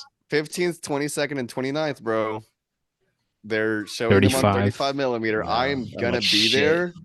If I'll not for all fly of out them, for that. at least Return of the King. Dude, I'd be there for the Fellowship in a second. Well, the thing is that they they asked everybody. They said, "Hey, like the print for the extended cut for Return of the King isn't as good as the theatrical cut. Like it's just got a lot of damage." So Yeah. they're There doing he is. extended He just for it. knocked There out. he is. There he is. Just swimming. He just knocked out. That's shouted. They asked everybody. They said, Also, "Hey, would you guys prefer also, extended digital or theatrical 35?" And everybody was just like, "Dude, we'd rather just watch on 35." So yeah. Fellowship and Two Towers are on 35, but Return of the King is theatrical, Which like it's already kind of long as it is, but This moment right here, when Tara says 23 years, still one of the biggest gaffes I ever heard in a theater. When at opening night, when he said it's been audience was just 20, like, damn. 23 years, and everyone was like, like it's been 23 years. Even I was like, what the fuck? Like, Pat, have you seen Sing Sing yet? I have not. I mean, Vikash, you saw it though, right? I live in Sorry, I got LA, distracted by the movie. What are you talking about? It was Sing Sing. and it's Oh like no, I they don't have Sing Sing here. They don't have Didi here. What? I don't know what's going on. like I know It's I'm like A24, bro. It's how they're I'm a distributing their terrible stuff. I'm a terrible film person because I can literally just drive to see these movies, but I'm just so lazy and I don't. Like I have been needing to go see DD my for the last theater. 2 weeks. I Same thing love with DD, Strange man. Darling, dude. I feel like I have DD been was what mid '90s wanted to be. Was DD? I've been so busy, dude. Like I was planning to go see it this week, and it's just one thing after another. Yeah, I need to see Sing Sing though, which I don't understand. I know we're getting off topic now right now, but how? I mean, isn't Sing Sing technically a 2023 release? How could it be eligible for the Oscars this year? I'm It was at a confused film festival here. They were showing it because at the Atlanta it Film was at a Festival. I just didn't see festival it. last year. Because like even on Letterboxd it says 2023, so I'm like, how is that eligible? I mean, I don't know. I don't know how it works. They want to put I it think there, it's I the guess. theatrical But release has to be 2024. I could be wrong though. yeah, I was confused on that, but this is I'm McConaughey's another best girl, actor. guys. He's like, I'm another girl. I was in a movie. Elle Fanning. How to Talk to Girls at Parties. Is he in that? No, I don't think he's I've not. seen it. Was the movie he was in? It was a while ago. I've seen it Is before it, it though. was with I never That kid watched from it. It was with Butterfield. him with Micah Monroe. What the fuck was that Oh movie? no, I never Micah Monroe is in that movie. You're right. I No, I'm forgot. I thinking don't know why I thought of it's two Butterfield. different movies. It's two different movies. I think Asa Butterfield and Elle Fanning is one of them, but then he was in one with Micah Monroe, but I forget what it's Hot called. Summer Nights. Hot Summer Nights. Hot Summer Nights. Yep, Isn't that's it? it. Isn't that what it's called? Yeah. Yeah, that's it. I couldn't remember They for a came, they came second. out like they came out like the same time. No one And they saw like that this, movie either. Like everybody and kind of they hated I that don't think movie. anyone saw either of those movies, and they had the same poster. Like They did. someone is blasting music outside right now. There he is. There's Casey Affleck.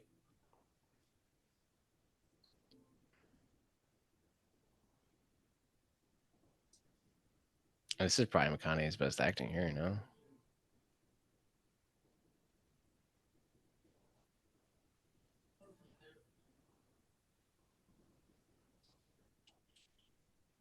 Damn, we all went quiet. Got sad.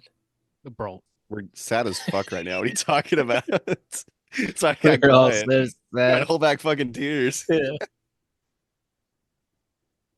Make him stay, Merv. Make him stay, Merv. Don't let me leave, Merv. people say that Nolan doesn't know emotion. These people Because have that's so somber, dude. their eyes closed. I don't know what else to say. This is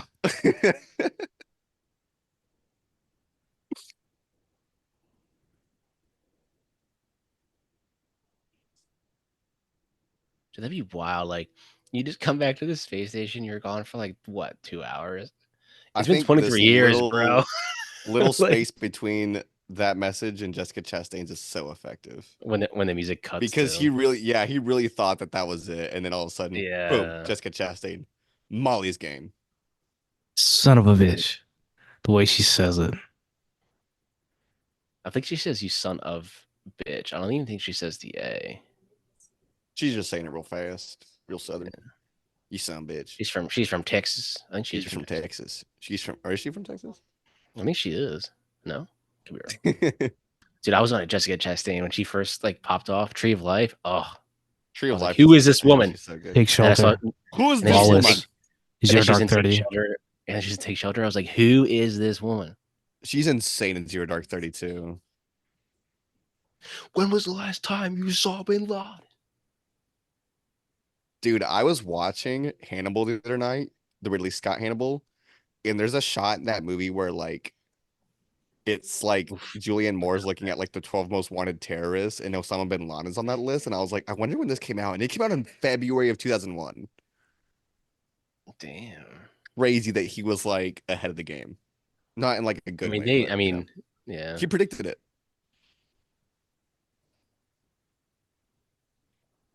I'm old. Batman Begin.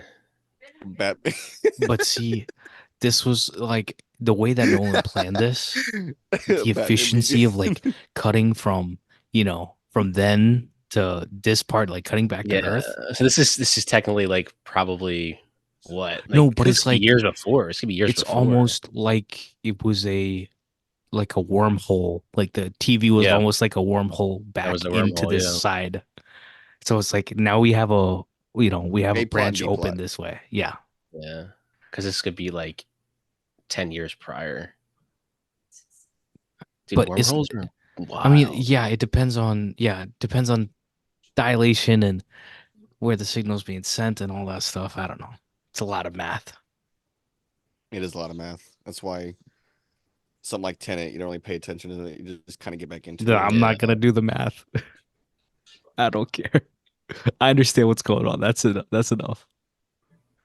The internal logic makes sense. I love Tenet. I don't care what anybody says, bro. Tenet's awesome. This movie's better than Tenet. I'll give you that. Tenet is better than Tenet, but I also don't think Tenet gets the praise it deserves. If your worst movie in a span of 20 years is Tenet, bro, like that's crazy. Goated. No, that's not even his worst movie. You think that's his worst movie? No, but I know is his worst movie. I know a lot of people who said that Tenet was like him kind of. I heard what's what I'm looking for, that like it was too complicated for its own good, or that like it was too much Nolan. Falls apart on itself, that it's too Nolan. And I was just like, I don't know, dude. I kind of rock with it. Like it's not the first. Like I don't think it's. I definitely didn't understand it the first time I watched it. Not completely, anyway. It moved up like 3 or 4 movies in my ranking recently. You definitely need to like rewatch that movie to understand it again. Yeah, 100%. At least, even enjoy it, to have fun with it. Curious to see where I'll have it upon rewatch, because that's my way with Dunkirk. I think Dunkirk is one of his best by far, and a lot of people don't like that movie. But I mean, I also know people who are like, "Oh, that's like top 3 for him." Me, I have it at like number 4. But like, if you count that, I'm like, this honestly, Interstellar and on by far his best films. It's like out of the 4 movies he's made, including Interstellar recently, Tenet is the quote unquote the worst one. But it's like this is a master class run that he is on right now, in my opinion. I mean. Yeah, Tenet kind of feels like a video game to me, but also like a James Bond movie. All in the like the it's a James Bond movie. Mm-hmm. It feels like a video game in the sense that like you have to follow all these mechanics and kind of like play with it a little bit to have fun with it. And if you put yourself in the position of literally the protagonist's shoes, like it's just so much more enjoyable if you just really watch from that lens. I mean, I mean, just from my experience of rewatching it recently, I didn't have to do that, but like. I mean, I don't know. The movie just flows well. The first time I watched it, it was hard. But after that, every single subsequent rewatch, I've only had 2, but like they have been extremely giving and extremely compelling. And I'm like, yeah, Tenet is a good time now. I enjoy it. The sound mix is kind of rough, I do think, and it's also I understand that. Really thick accents also don't help. So the first time I watched it in theaters, like mid-COVID, and I was like, I don't know if I completely understood what was going on, mainly because of the accents and also just the sound mix. But the more I watched it after that at home with subtitles and a good sound system, I was like, okay, this is a lot better of an experience now. And then since then, when I went to Nashville to watch it on 70 mil, best experience I think I've had with that movie was watching it in Nashville.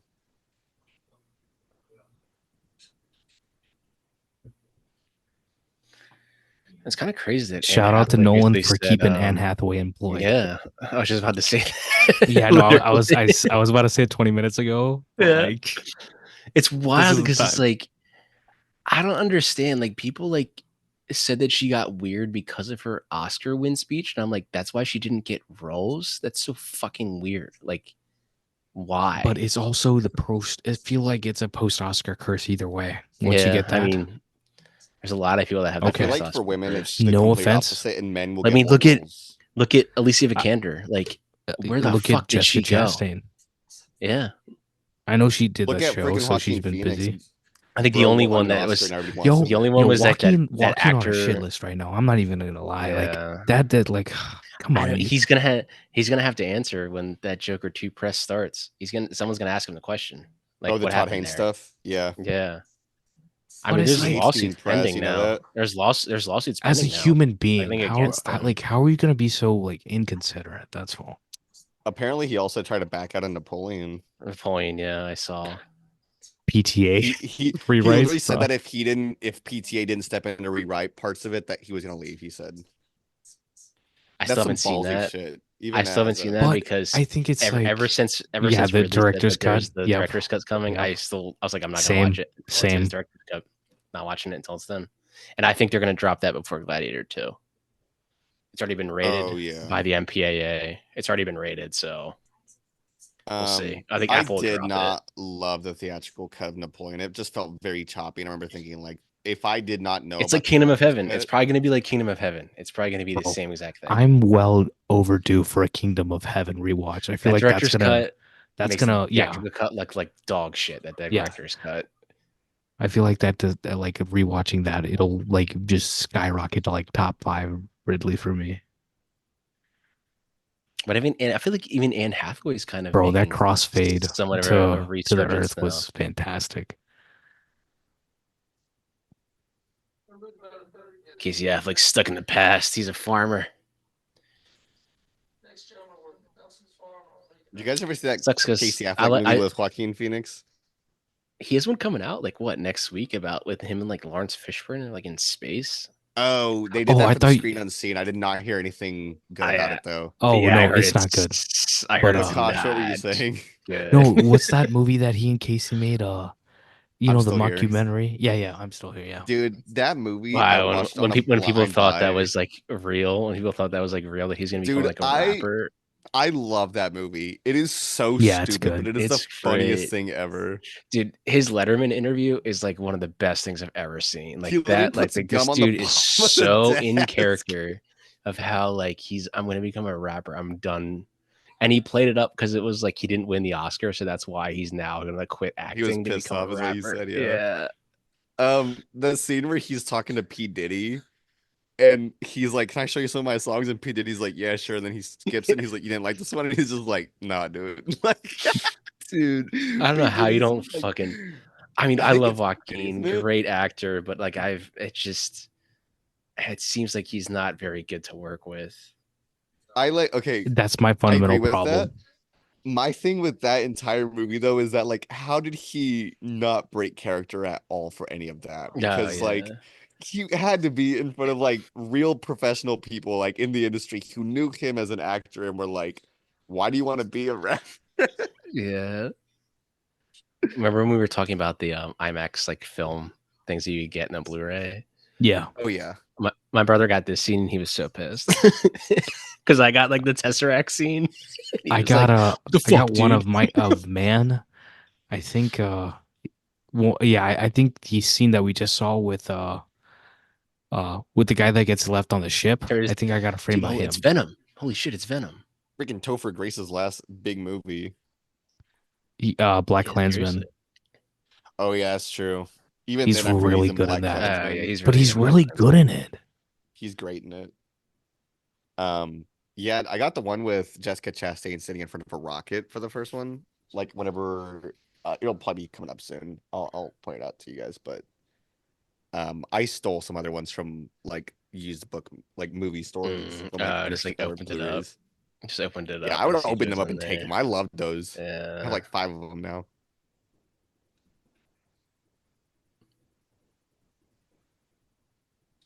I'm dying. I'm telling you, like the work from Batman Pfister Begin. to Batman Begin. the work from Pfister to Hoyta is just honestly, it's pretty like to me. It's now that we're like doing this. It is vastly rewatch. It's vastly like better. better. Yeah, I was like, sorry, Wally. I know you won the Oscar for Inception, but but Inception looks fantastic. Moneyball, fantastic. I was just rewatching Italian Job, fantastic. He has good work, but I think the way that the approach to lighting, the approach to how they're making the movies is better with Hoyta. And I don't know if he worked on the glass with this one, but he did with Tenet, and that changed the game too. Have y'all seen Solo, right? Yeah, the Star Wars movie. Mm-hmm. I think Bradford Young is the only reason I watched that movie. I ain't gonna lie, because the movie looks good. But besides that, Lord and Miller, I ride for those dudes. For that was a bad. That just sucks to have that happen to you. It's kind of crazy that that's like the second or third time that's happened to a Star Wars movie in general, where like someone is meant to do something and then they get either pushed out of it or it gets canceled or something along those lines. It's insane. I'll break into the vault and release the dailies of the Lord and Miller cuts. Bro, release the air cut. I mean, Star Wars is probably the biggest franchise of all time, and that's why they do that shit. They read Reddit threads. They 100% read Reddit threads. Like, they see the stuff. But they don't realize the neckbeards that they're shilling to. Yeah, exactly. Brand, did you know? But it's like it'd be weird to think about. Tars is just watching this, like, yo, what's she talking about? But this could be like 30 years ago, which is like weird to think about. Like that could be a 30-year ago message. Yeah, it definitely is, because the progression of time is crazy. Bro, this right here was a whole different experience too. I forgot what movie it is that. Oh, I think it's Back to the Future 2 with the credits going through the clouds. Yeah, I just rewatched that. Yeah, they like break one of the clouds here, right here. Yeah, I think it's Paul. Forgetting his name. Negative. It's D negative. Is that the name of the VFX folks? I forgot their name. The studio that does this work for Nolan. They're good at what they do. Bro, I swear, sometimes on Twitter, I need to shut up because like I'll be talking to these people and I don't read their like bios. And I'm like, oh, you really worked on this movie. And I'm not saying anything disrespectful. It's just, conversations happen. Was this VFX too? Yeah. The VFX supervisor for Superman came after me for a second. And I was like, bro, Mr. Soretti, back up. I'm a legitimate fan. I'd like your work, okay? I'm not hating on you.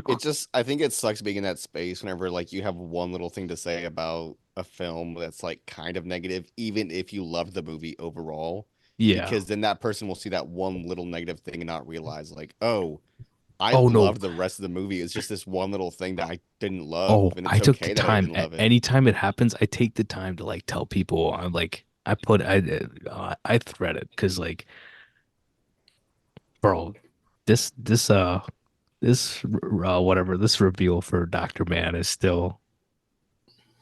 You guys remember whenever Boss Logic replied to my tweet about the MCU? Yeah, I legitimately was like, dude, this is such a weird interaction. Yeah, cool to talk to you, but also this is I don't take the Lazarus Pit, Lazarus Mission, Resurrection, the thematic like vibes of this, and you know how I remember being in the theater, I was like, oh, here comes Matt Damon. I literally was like, here he comes. This is Matt Damon. Here comes Matt Damon. Yeah, I was like, it has to be. It's just Gary Oldman. He hasn't Gary Oldman in a fat suit. It's John Hurt as from Alien. Bro, R.I.P. John Hurt. It's Lance Henriksen as Bishop. It's just his head. My favorite John Hurt is when he's Ollivander, and he pulls the wand out and he goes, "I wonder," and he does like the look down the hallway towards Harry. So good. He is so good, man. When its brother gave you that scar. Yeah, Matt, cry, little bitch. I think Nolan and Paul or He Nolan misses and Ben Matt Affleck. were talking about working together for a hot minute. I'm just glad this happened. Paul Franklin is who I was talking about. He's got a couple Oscars for VFX. Mm. I think one of them is for this movie. Has to be. Yeah, it I think I think is. he did this The Martian one too. This VFX and and this one for sound too. I think. yeah, he won the VFX for best visual effects for this and for Inception. 100% Mm. so well deserved. Those are like landmark movies in my opinion. Did Double Negative is the company I was talking about. Uh, Paul Franklin just worked on here for Robert Zemeckis. Mm. It's an Interesting. hour and 44 minutes. So Bob got himself a lean machine. Bobby Z. Is he back? He's back, baby.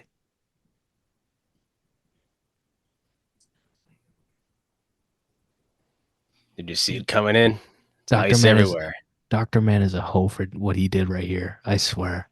But it's like I think it speaks to there's a lot of different perceptions of humanity that are displayed in this movie, whether it's Michael Mann or Michael Caine's character. Michael Mann's. Michael Sorry, Mann. Michael Mann's in obviously. this.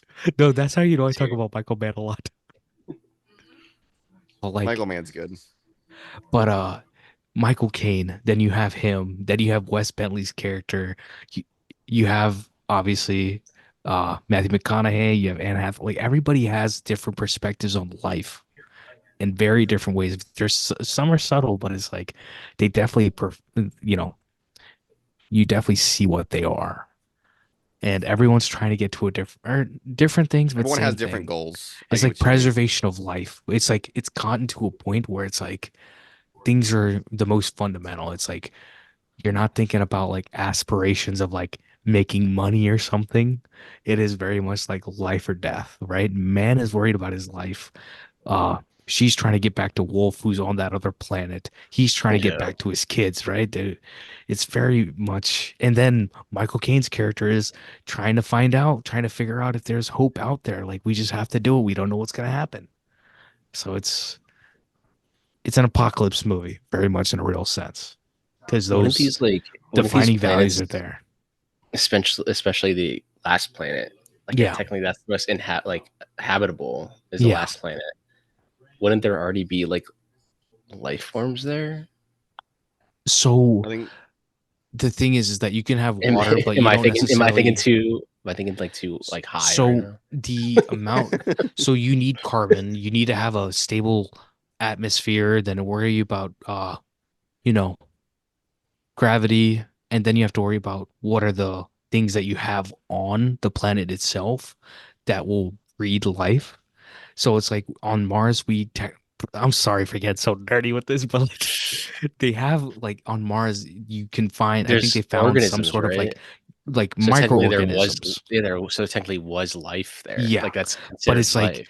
the people don't understand how hard it is to go from microorganism life to any creature. You're talking about Yeah, whether it's the creatures that were living in the water like how a many ever dinosaur. million years Yeah, ago, and a then human being. you Yeah, know, and then someone had to get mitochondrias in their into their being, and then mitochondrias are the reason why we're able to, be on land and all this sort of, all this other sort of stuff. And it's like there's so much work going on yeah. just in terms of To think, how far yeah. we've So I'm come. like, to think that like we're the only place that has this I mean, life to me so is like I doubt it. Like there's I gotta yeah, I be. doubt it too, but like Let me it's like watch their the movies. You think the they got letterbox there? probability of it happening is so slim, but it's Well, like it's. I think it's I slim believe it's still because probable.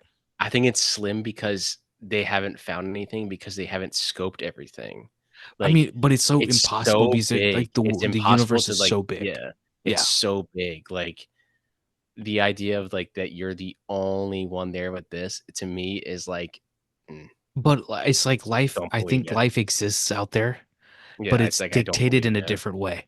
Like Yeah. they talk about quantum mechanics and or like you're talking about like a transformers, right? Like that's a different way Yeah, of like they're having on alien the life. they're on the dark side of the moon. Yeah. Yeah, that's why they didn't go back. Yeah. Because they said like, yo, there's fucking Neil Armstrong was like, yo, there's a fucking transformer over there, dude. Let's go. We gotta Like go. Optimus Prime is out there. That's where they got the Yeah. idea for the animated show. He's like, Neil. I don't know if I told y'all. This dude was like Neil Armstrong. We were Where is talking. Bumble? They're our life. We've been talking about 3D. Ang Lee, he shot Gemini Man here in my area, and they were using like, native, two cameras split to shoot 3D in 120 frames or whatever. And it's such a crazy thing. But the VFX, when it comes to like de-aging Will Smith, it works at points and some of it doesn't work. And all that is to bring back to Bob Zemeckis' new movie. I think half the reason why it's in one shot Yeah, is I'm that excited for that because it's it's in like the one shot. VFX, Too. but like the VFX of like de-aging and stuff like that, if you have a stable camera and it's It like can the work. smaller the Yeah. face is in the frame, the more of a problem it is. So I feel like there's gonna be a lot of moments that are happening closer to the camera, like in terms of blocking, because that's where the de-aging looks the best. Even then, the de-aging technology still feels very new. Still I don't Yeah. know It's how still good it kinda looks. rough, Like I think yeah. Tom No. Hanks looks a lot better than Robin Wright in it. Not in like My my problem is that why spend all the money? Yeah. I understand only for Bob Zemeckis that he's trying to do something new and novel, and that's what he's always been trying to do in his own little lane. But besides that, like Indiana Jones, bro, just go pay Yeah. some kid $1 million and he'll It'd be be like or he'll be be Indiana Jones. River Phoenix in Last Crusade. He'd be young Exactly. Yeah. Indiana Jones. That Topher's makes like, more look, sense to me. we're gonna get married one day. I'll come help you with your brother's farm. He's pushing up. He's pushing up. I'll tell you that. Yeah, he's in the dugout while she's an all-star. like he's gonna look at her and say, photography is not just about flagpoles or whatever. It's about composition, lighting. Yeah. He's a great actor. He actually is. He's a great actor. I don't know what happened. Like he's just not getting any roles now. He was working on He's Home on Economics, Yeah, it which was on got ABC canceled. show for a bit. It was on for like 3 Honestly, years. solid show. It's not bad. Like as far as like sitcoms go, that was actually one of the good ones. And I liked it. They should have never canceled that one. Fumble on ABC's part. Yeah, a lot of those network shows will write to this could be our last season, unless it's Abbott But Elementary. the problem is that ABC and NBC have a long tradition of sitcoms, and sometimes they don't. ABC was the Friday night. That was They like never give them Full House, Boy Meets World. They recently. were all on a row. Recently they're not giving them enough chance to breathe because it's like they've had all sorts of different sorts of sitcoms that are extremely compelling, whether it's like, the middle or, you know, they got a lot of different, sorts of settings and backgrounds and all that sort of stuff. I can't even go back to the 80s and 90s because I didn't watch any of that stuff, but still. NBC's always been the one I've been watching because I think probably because of Parks and Rec. And then CBS had How I Met Your Mother. That's where it kind of started for me. Mm-hmm.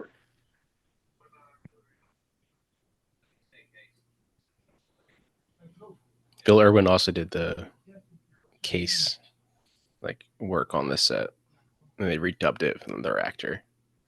Yeah, it's the fellow that he's the one who's working for Bane in Dark Knight Rises. Yeah. The one with the That's 50 how it is, cal in the alley.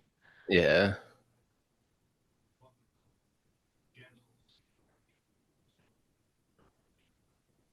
Remember when I waited for you for 23 years, like up in space? And This you guys finally guy showed back up? should have been in more movies. What happened to this dude? He's great. He's great.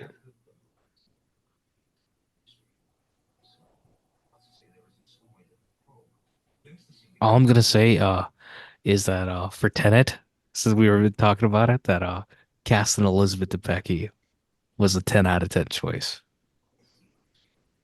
And I give Emma Thomas the credit for that because she saw Widows. That's a tall woman. Appropriately height.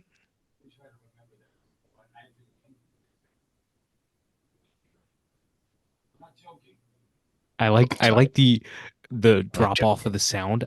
I'm not joking. It's like when a human Yeah. talks, there's a little bit more of a reverb after you Yeah. talk, and there's no reverb. It's just like I'm not joking. Cut like a Yeah. sharp cut to the audio. Dude, Damon's so good in this, like of how like playing like Oh yeah, of leading them course. on. He's so good at playing and leading them on. Like, but he's also playing like nervous because he knows that there's nothing here. Like, and he's just trying to get away. Like he's like, let's go look, and he's like, well, like there's You can stuff see it going on on his over here. face. You can see it Yeah, on his like face. It yeah, makes me think of that meme with the guys in space, and one was pointing a gun at the other one. yeah. He It's turned like, around like in Of Mice and Men. yeah. He's like, so there was never any life here, just never was. Did y'all read Of Mice and Men in school? I did, yeah.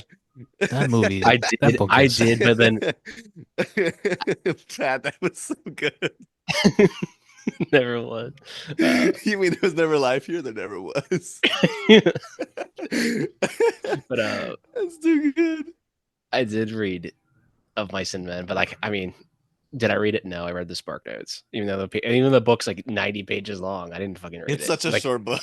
I know it's like a lot of those old like those books like Lord of the Okay. Flies. Like I never read them, and I was like, dude, like I see them all. I I'm like, I read, should really so read put it this way. Like I should I just think really read these books. I think I Like, did that'd be fun. 50-50. I read some of the books and then some of them I did Spark Notes. And I was half like, of them. and I look because I found Of Mice and Men for $1 at like the antique like the thrift store near us. I Yeah. was like, I'm gonna read this, and I was like, why didn't I read this in high school? This book is like 80 pages long. Like, what was it? I was that lazy. Like, you could read this in like 3 hours. Like, I watched the movie instead. John We watched the Malkovich. movie and we read the yeah, book. Yeah, John Malkovich's actually great in it. that's what I did Yeah. for. Jay Busey, I think, isn't it? That's what I did too? for Grapes of Wrath. I just So, watched the Henry Fonda Grapes We of were Wrath. watching we were reading as a class. It sucked.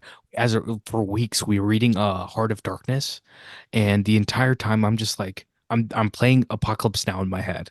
Because I was so bored. Dude, I do that too. Whenever I was like, I feel like I still do sometimes where like you'd play a movie in your head. I mean, every time I read I do a that book, all. I do that. I do it all the time. Because It's mostly that's just how because my head works. it's like I have movies memorized. So like when I was a kid, I'd always watch Spider-Man 2. It was like That's what I do Spider-Man 2 or for, Spider-Man 1.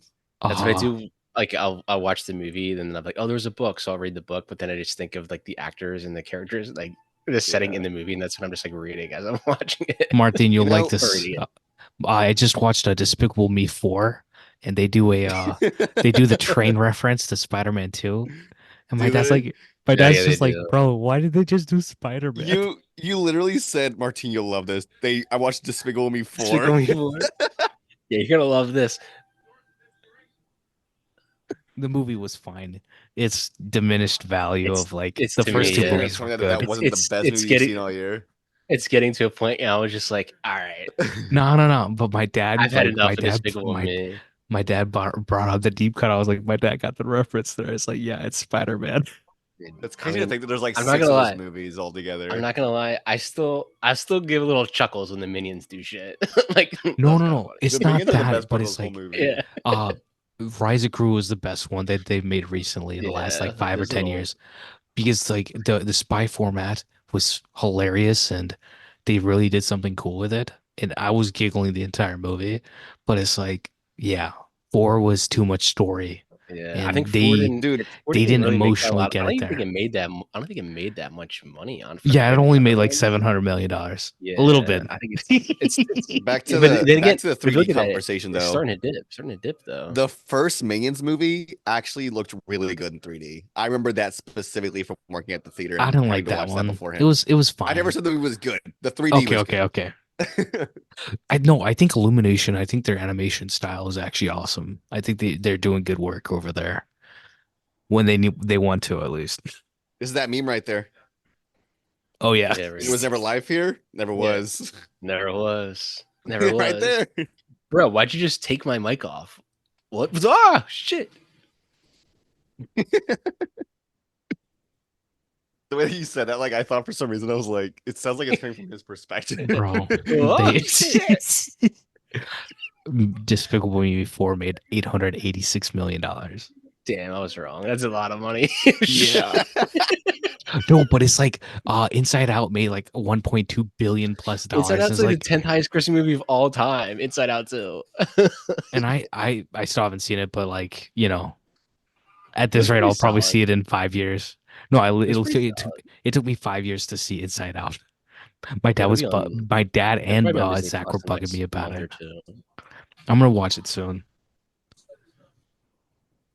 See, Casey Affleck, he has the dirt all over him because he's stuck in the past. No, but it's like bro, Inside Out made $1.6 million. It's like the 10th highest grossing movie of all time.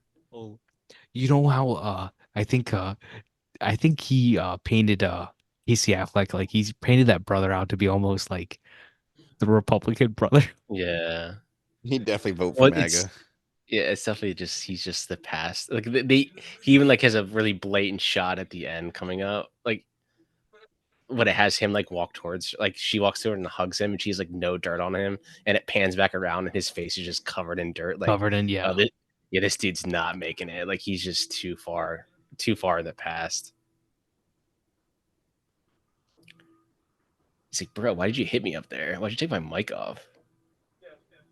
I love how he Bro, just like I would have ran away love how he- already. So I I'm love gonna how he tell just like Ben. he slowly just walks towards him and he's like doesn't even like try to like hit him that hard. It's just like this is like we're just gonna awkwardly wrestle right now. But I think the rest, like if you're trying to wrestle with those I suits mean, it's on, also like less gravity there too, so it's like yeah. I'm weird. gonna It's say like the less awkward. gravity. Yeah. Yeah.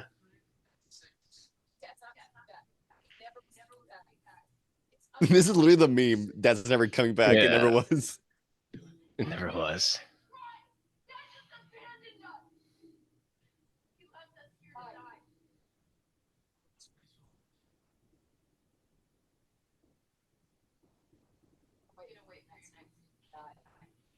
Bro, Damn. she was dirty as hell But to say that. I love this. I love that line right there. Like how he delivers it. Just get out. Like he So just whispers it. since Get the out. last time I've seen this, I do know people who have had to endure that. Two people. Oof. And you don't wish it on anybody. His delivery of like him just delivering it quietly though, like just get out and don't. Yeah. I love just the he just going. He just tries No, to hit no, his more. but that's what I'm saying. This is exactly what I'm saying. It's like Yeah. they're adapting to the fight of like, okay, if they can't really move, then what's the most Yeah. intense thing that you can do, right? Is like quite literally death. And the whole movie, it has that epic scale of like this move, everything is life or death. Every decision is life or death. Mhm. And that's no one talks about time. It's like literally what Debicki gets shot in Tenet, right? And it's like, bro, like the whole explanation of like, oh, technically she like the bullet is inverted, so we have to go this way and you have to do this, Yeah. and that's it. It's like, but it's like that, like you don't have to understand the mumbo jumbo, but like you're like, bro, that is so intense. This is Nolan's kid coming up in the truck sitting there. His daughter. Mm. Nolan's a family man. He even the code names for his movies are even named after his kids. His daughter's also in a shot in Oppenheimer. That I don't know.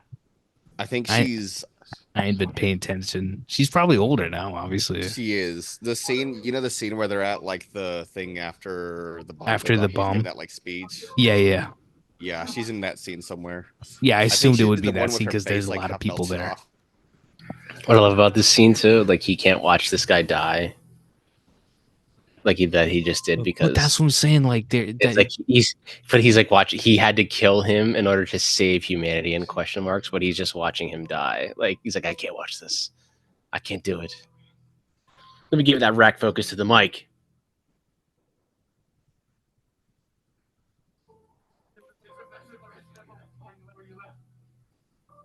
Let me get that rack. There it is.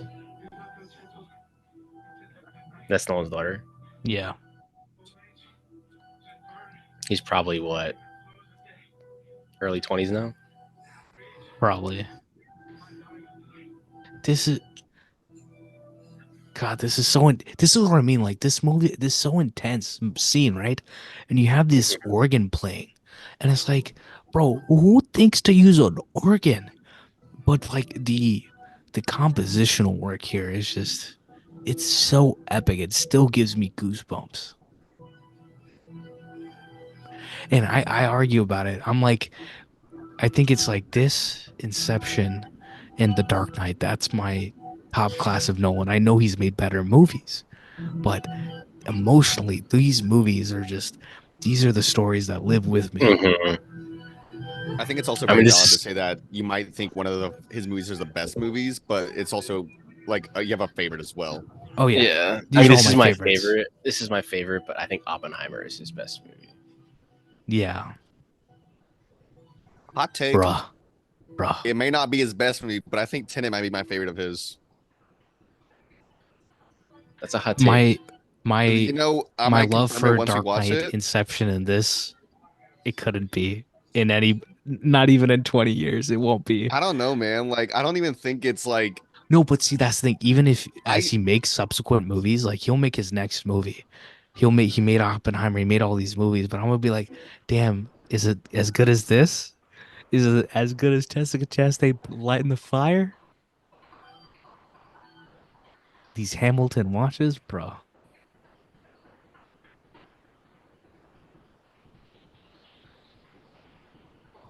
And we ain't even to the docking sequence yet, y'all. And it's coming up though.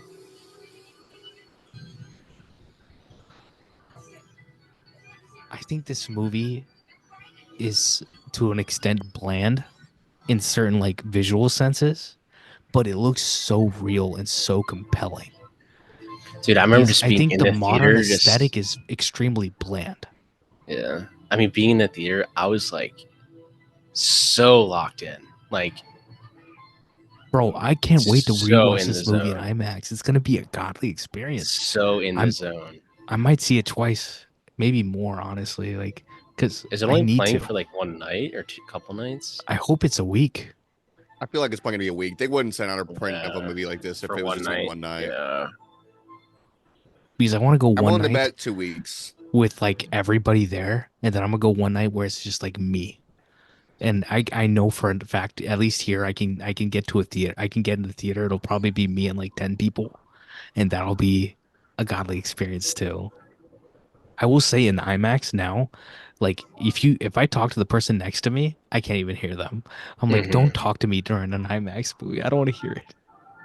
Especially Interstellar and 70 millimeter. Don't talk to me. Or 70 ain't gonna happen for me. I don't think so, but 4K still. 4K 4:3, bro.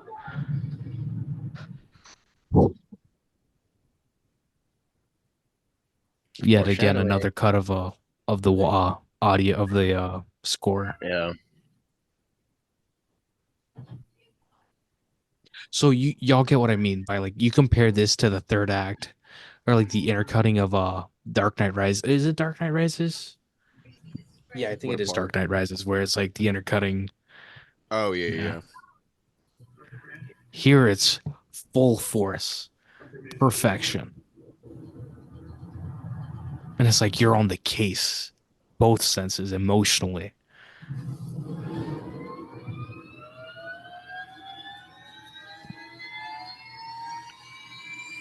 And now Damon's serial. You know what? Matt Damon hasn't played a serial killer. That's one role he should have done. Yeah, I mean, he's just about to kill all these people. Suburbicon downsizing. Come on now. Oh, I'm just kidding. He doesn't fucking play a yeah. killer in those. I know he doesn't, but like, I forget about that movie. Only reason I like that movie is because Hong Chow Alexander is Payne. fantastic in it, Oh, and she's also good, but Alexander Payne directed it too. I forget. yeah, yeah. Yeah.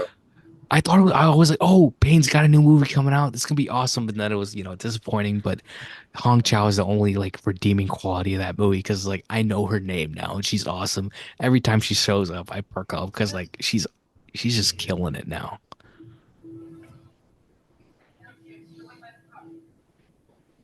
She has her dad's jacket on. That red, never mind. I'm not gonna say anything about the red hair. It looks good. Jessica Chastain is gorgeous. I don't care what anybody says. People I say don't care she's what not. Grace Randolph says. Oh yeah, I guess she blocked me on Twitter. So I think that was around the time when she said that. I'm pretty sure that's what I went after her because she has me blocked too. She blocked me, and then the Eric dude blocked me too. Bro, Eric dude I've never once interacted with her, so I haven't gotten the fortune of being blocked by her yet. I think I just called something him so like, egregious. Yeah, I was just like that I had to say something. Yeah, I think even the Eric dude, I was just like, that's wrong and 100% wrong, and he blocked me. Like, damn, dude, do you like? People lack principle. I don't know what else You to know, say. you know what his number one theater is though? Is AMC Burbank. Oh, you see fake Iron Man there? Yeah, he's there all the fucking time. Wait, who is it that blocked you? We'll talk about it. I don't care. I'll name drop him on here. Eric Weber and Grace Randolph. That's your introduction to film Twitter. They the haters. They the haters. I knew Grace Randolph. Yeah, Eric Weber is the dude that like will take photos of himself like when the movies suck and he's like sleeping on the chair. It's like, oh, I know who you're talking about now. I know exactly. He tries to look like Robert Downey Jr., but it's like he's not Robert Downey Jr., dude. I remember this whole like music track wasn't in the it wasn't when it came out. Everyone was pissed, and he's like, all right, and then he dropped the whole. Yeah, it wasn't like in the actual score. And see, okay, the power of cinema is this scene right here, in every sense possible. Mm-hmm. Like, because I'm talking about even in the dialogue, it's like, oh, like you can't, you can't duck.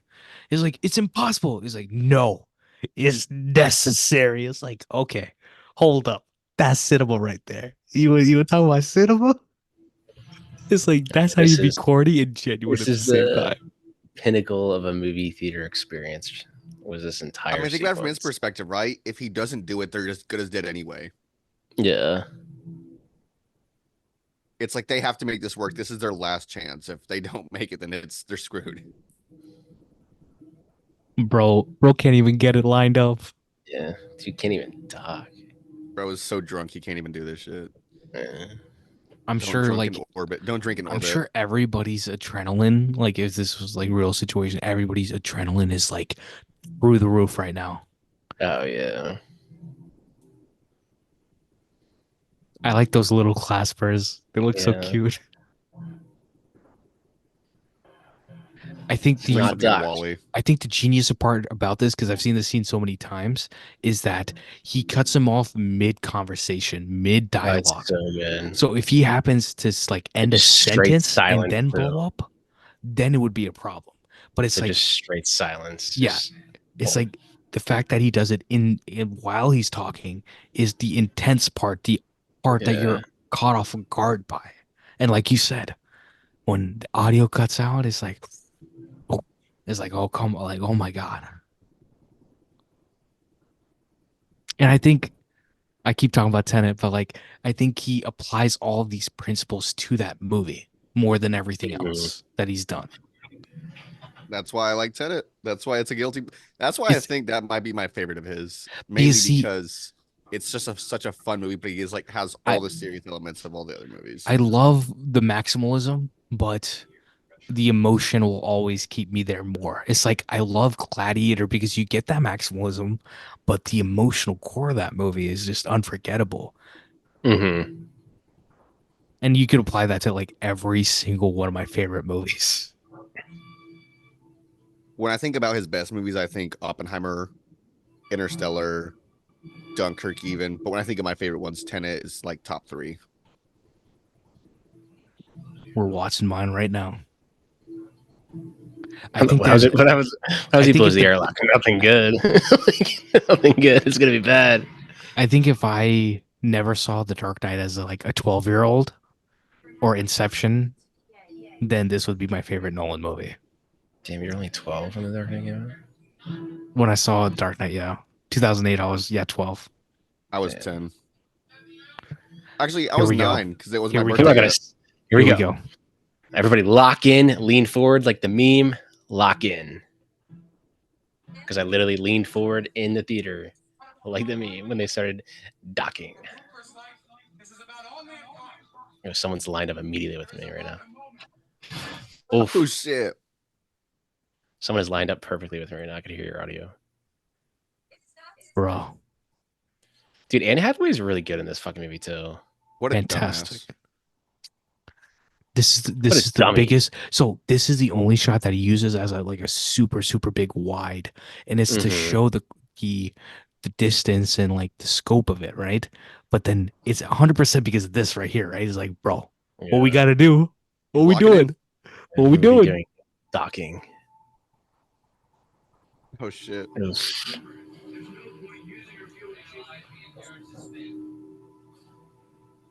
And this is where it's like, oh, you gotta have a pilot, right? And it's like that energy of a pilot. Dude, that moment right there. And I remember in the theater when he said docking, I literally sat up in my chair. I was just like, okay. Locked in. It's necessary. Ah, shit. He said the thing. Yeah, it's necessary. He said the thing. But that's what I'm saying. It is simple words. It's not like this man was like, crafted some like elegant thing, It sounds so corny, but Matthew McConaughey saying it when this music is playing, when everything is happening, it is perfection. Damn, dude. This is cinema. Truly. Doesn't get better than this. What's the name of this piece? No Time for Caution. No Time for Caution. The bass levels in this are really solid too. I can feel my subwoofer going off like crazy. I can't wait to see this in IMAX again, man. I'll be taking me like a handkerchief or like some tissues. I'm gonna be crying. I'll tell you. Y'all see as the light comes through the window. Or Anne Hathaway turns her head the other way. That's why she passes out. Yeah. I love when it stops perfectly and then they lined up the speed. Oh, that's so good. She's turned the other way. That's why she passes out. Man, wake up. So, yet again, First Man, the training sequences in that, bro, horrifying. Fantastic work, but horrifying. That shot right there is fucking... Now I gotta read. It looks beautiful. Oh, come on. Tars is a real fucking hero here, man. I want to talk about the fact that Hans Zimmer's this score from Hans Zimmer. If you go on social media and you're just like scrolling somewhere, and they want to have something, I think I used it. A motivational music. One of my 4 videos was Interstellar. No, but like this the score has transcended into the culture. Even if people haven't seen this movie, they have heard the score for this movie. I remember they used it in an Oscar montage once. And I was like, wow. No, they did that. And I was like, hold up. Y'all gave the Oscar to Grand Budapest Hotel. Yeah, you didn't even give it to him. You're using the score for that. And it's like, no hate to Desplat, but you didn't like Desplat is a goat too. But you did not make your best work that year. Frankly. Yeah, this is probably honestly, I think his Dunkirk work is pretty damn good too. This is miles above Dunkirk, but that is because Dunkirk as a movie doesn't facilitate the use of a score as well. The format of this movie needs the score. The score is very much the backbone of this movie. And it's like, that's why it's like different scores have different utilizations of like... This score has become synonymous with this movie. Like people know the score, even if they haven't seen the movie, they know the movie it's from. With Dunkirk, it's like the score works so well for the movie, but there's nothing notable about the score outside of the movie that makes you think, oh, this is from Dunkirk. Like this is in Dunkirk. Like we were just talking about, me and Zach were talking about Steve Jobs, and Steve Jobs is a Sorkin movie, and it's running 100 miles a minute with the dialogue, right? Like there's no room for a score with that besides some transitional pieces, right? But then the same guy, he did Across the Spider-Verse and Into the Spider-Verse, and he has this crazy inventive score for that, Daniel Pemberton, right? So it's like it just depends on what the case is, right? With the movie and the story you're telling. And it's like the best artists, they know what to do. Like one of my favorite things I've learned this past year is the way that Spielberg talks about John Williams, and is like, John's timing and his acumen for knowing when and where music needs to be is what the magic is, right? Like he has great music and composition, but it's also knowing where you need the music and how you need it. So big props to these music folks, man. My favorite shots is coming up in the film. Oh, that shot was my background for my computer for the longest time. The That's when are they're you talking about about the to. black hole? That's when they're going They're across going the black into- hole. Yeah. Yeah. I'll point it out. I'm sure it's probably the same one. I mean, this movie moves, man. What are we at? 2:13. Only 35 minutes left. But that's what I'm saying. This movie's never. It's because it's such a good movie. I don't know what else to say. Mm-hmm. I think the thing Yeah, is man. that Fuck the there's a haters. lot of great Fuck the movies haters. that are like that might be a more abstract and not, in the clear American sense of narrative cinema. And there's a lot to to learn from those movies, but I'm a Did they sucker for finally this get stuff. They finally got like an actual photo of a black hole and it actually looks like this? Yeah. Yeah, I But saw because that. that's because the It's math is insane. right. Yeah. And it's like the math that they had to do to get this to render. And it's like It's there's a insane. whole innovation within that. And it's commendable. And it's like the, I mean, the this sequence is science and fucking the cinema coming so together good is always too. awesome. I vividly And remember too when oh he yeah, enters the black hole. the effect of When he, this movie is massive. Like you I talk remember, about First Man, Ad Astra, some of these other movies, like these movies don't exist. What was that Midnight Sky that George Clooney made? yeah, I remember Between that. this and Gravity, I don't think those movies exist Yeah, without those movies having come forward. I vividly remember when he enters the black hole that there's like 4 or 5 people in front of me Yeah, that literally did the meme when he enters the black hole, and when they say eject and he ejects, the yeah, theater was just dead silent, and I was like, awesome. this is fucking movies, man. But see, that's the thing. Is like, the best thing about an audience, seeing a movie with an audience, is when they are invested within the They're just movie so in. Yeah, they're all and in right that now. they are It's coming up. understanding what's going on. And I think it's just an attention thing. Is it the That's next all shot? it I think is. it's the next shot. No, it's something like it's No, I know exactly what shot. This one? No, not this one. no, it's not this one. It cuts to Anne Hathaway Oh. here, I think, and then it's the next one. Yeah, it cuts to her. It's this shot right here. Next, this one. That shit. Yeah. There it is. That shit when it was in IMAX, I was like, "Fuck, that shot was amazing." I literally sat there, I was like, "That was fucking amazing." It's what 2 seconds, But like that's incredible. this definitely is like Contact, but better. Yeah. When I think of these moments, I'm like, the science and the filmmaking is all. I mean, not that the filmmaking's bad on Contact, but different this feels. I get what you're saying, Vikash. Because the other day when I was watching it, I was literally telling Avery as you're watching it, I was like, this feels like it needed to be on the same level of scale as Interstellar, but the technology wasn't just there wasn't yet. there It yet. wasn't there, yeah.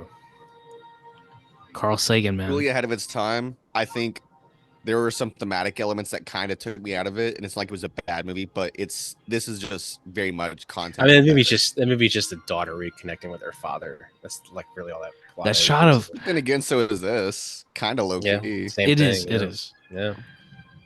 Basically, yeah, same thing.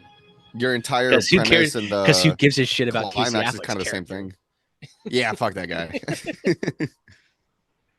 And I think that's the only like criticism you can really give this movie is that like, Yeah, it's bro, like, y'all really who gives a did shit not. about your son. Yeah. That dude had a favorite kid, without a doubt. Oh yeah, 100%. The other kid was like, "I think I'm gonna play baseball, Dad. I'm gonna go to college." Like, hey, whatever. I don't give a shit. What's Murph up? Whatever, loser. Yeah. Man, I'm in the moon. Yeah. 2, What are you doing? 1, mark. Detach.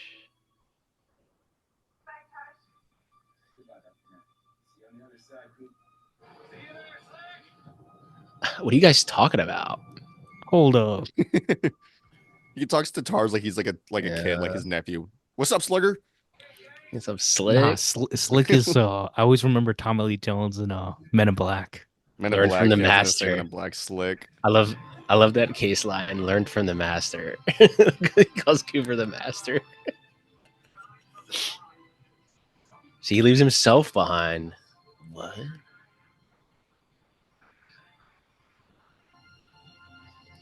But she's got case though.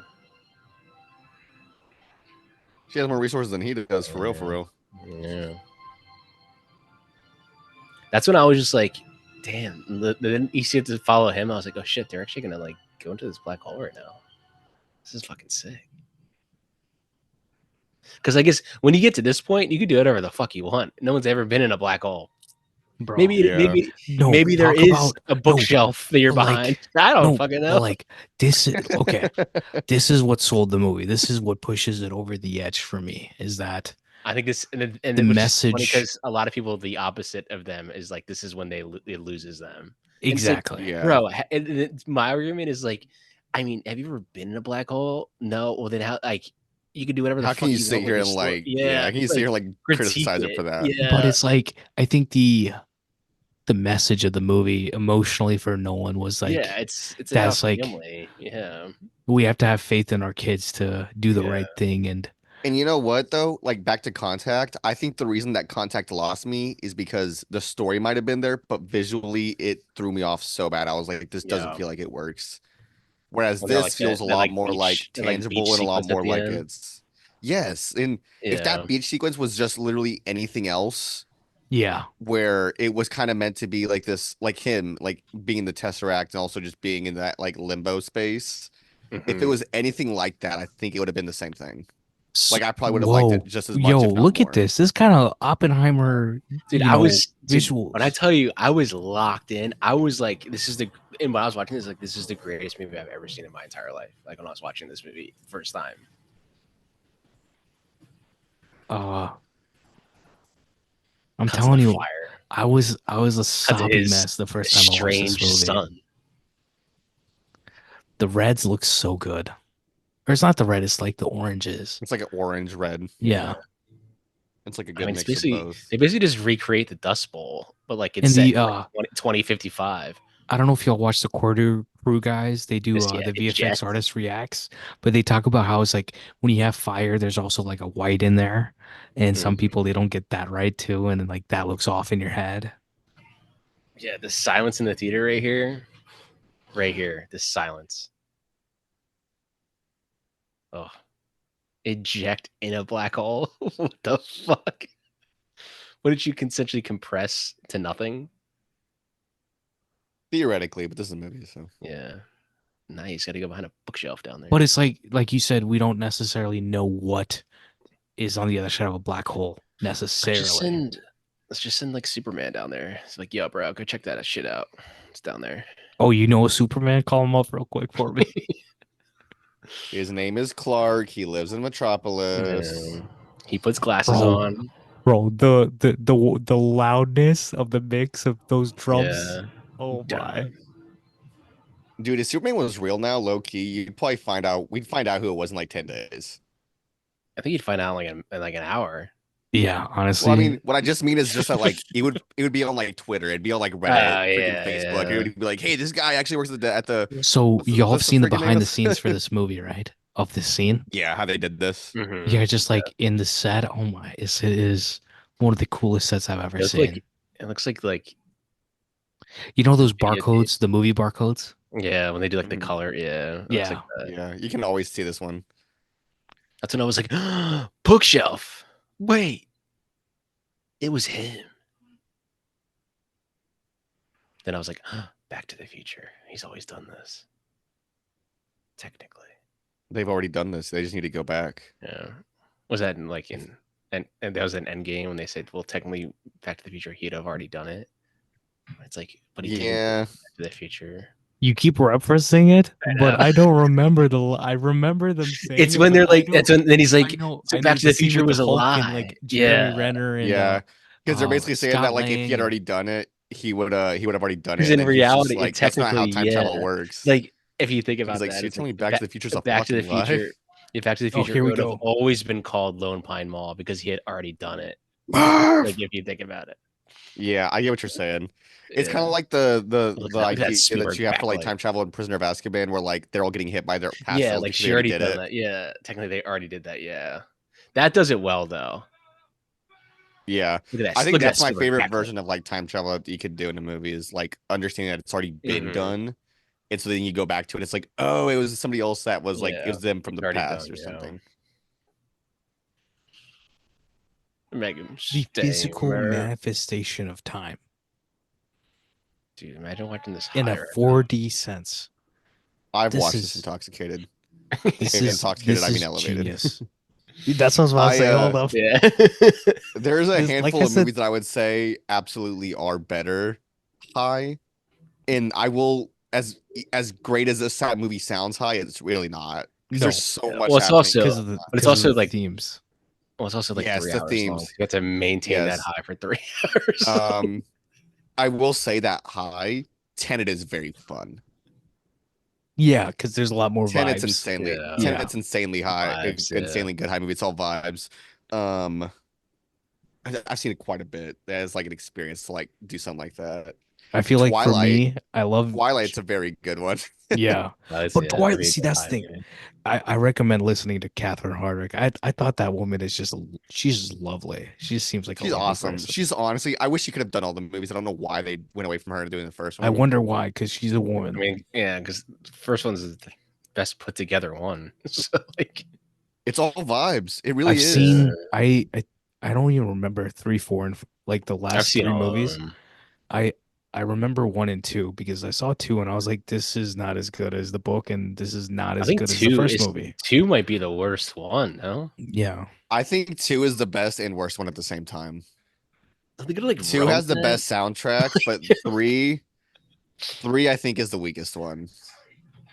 I know I saw the vinyl of the OG Twilight. I was like, oh shit. I was like, damn. I was looking at the score, like the soundtrack, and I was like, damn, these are some pops on here, dude. We That bought the baseball scene vinyl gets a for lot it of play on TikTok. pretty recently. I got the vinyl for that, Oppenheimer, Dark Knight, and Spider-Man the same month. That is crazy. And Which I didn't get Spider-Man? the Dark Knight one. Spider-Man 2002. Oh, Yeah, so no, they have. oh yeah, They've had Elfman. that one's. It's Oh, you know what fire. I saw? I saw at Barnes. I didn't get it, but it was sitting there. I saw the TV Glow was there at Barnes and Noble, and I was like, oh It's a shit. good vinyl to have. Yeah, I was like, I it was like Spider-Man I still 2 is need to about to drop a watch it. vinyl for the first time ever. Spider-Man 2. The Spider-Man 2 main Spider-Man 2 is title is dropping. top notch. I think it's dropping at the end of September. Dude, Spider-Man 3, you can't even find that on Bro, like where's the digital Interstellar? platforms. Where's the Interstellar? Interstellar, one? you're never gonna find Interstellar on vinyl, dude. That thing goes for like stupid money now. It's on Amazon. It's on Amazon right now. It's 40 some bucks. Is it? The Is it I the think the original printing though? extended, Or is it the version, extended yeah, one? I think the extended one is I think that's on Amazon too, but it's like 70. You can still find them. Not bad. Oh, they I probably still did haven't it gotten like it. I was gonna say that for a long time they were out of stock. Same thing with Tenet. Yeah. Tenet's gone now. Whoa, it was him, guys. First time I'm seeing this. Yo, hold up, what? Holy What just shit. happened? Mind Oh, it blown. was him the whole time? All right, Vikash, I need to hear. Oh, I believe Murph. Don't let me leave, Merv! What do the Merv! No. Vikash, let's hear it. Bro, I'm trying not to cry. Chill. He's like, he's actually crying. We're like bagging on him. He's just like, I'm trying not to cry. Yeah. He's just dead silent, not saying anything. I love this It movie, was man. you. You were my ghost. It's such a good movie. This is what I would do if I was an actor. I would go to auditions, but I'm just gonna recite like lines of movies that I already know, but not any of the lines of dialogue that they've given me. This is Matthew McConaughey in Interstellar. You're telling me Make That's- his name, Merv. you made a time machine out of a Dude, DeLorean? I thought of doing that on TikTok, of being like, this is like, it's like famous actors, but not famous lines. So it'd be like, this is Jake Gyllenhaal on The Day After Tomorrow. It's gonna get bad. It's gonna get really, really bad. That's all I do. Dude, there's a guy on TikTok that this is I'll Matt have to send Damon it and to you We guys Bought His after the episode, but there's a guy on TikTok that will do this scene from Gladiator over and over and over again. Like there's like He just keeps 30, 40 doing it. videos of him in a row. I know the And guy. no, he just does the same thing over and over again. It's so hilarious. funny. It's just the It's same like the bit best. every time. He does other videos Like- too, but it's like that gladiator like monologue for some reason. It's just his whole thing, dude. He loves that monologue. Have y'all seen the ad, the Apple ad with FKA Twigs, directed by Spike Jonze? I have. I don't think so. Okay, I gotta It send it looks to like you. this. It looks like this. Yeah. But you know I know when what she you're talking pushes it out the wall. It's been a I while since love I've that. seen it, I'll be honest with you. Oh no, yeah, both y'all need to rewatch it. It is awesome. It's Spike Jonze, man. It's a good ad. That man need to like just make movies. He needs He to could come make back, make another No, movie. like I He's like too he busy could hanging out with make the Jackass guys. he could make Yeah. trash movies, and his trash movies would still be fantastic.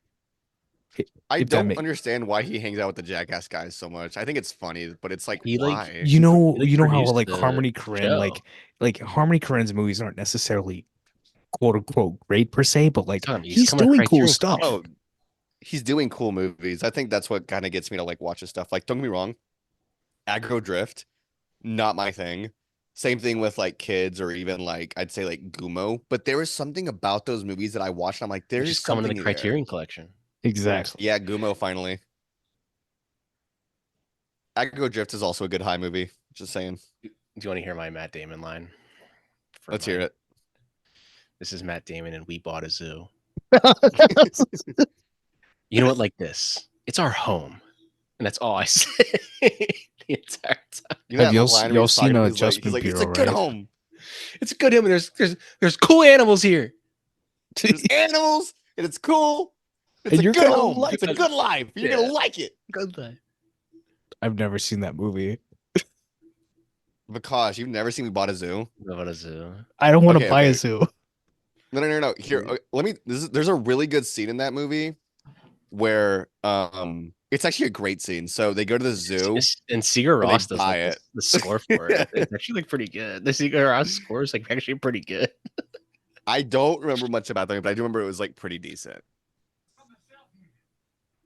Him and like Scarlett Johansson have like no chemistry. I brought myself here.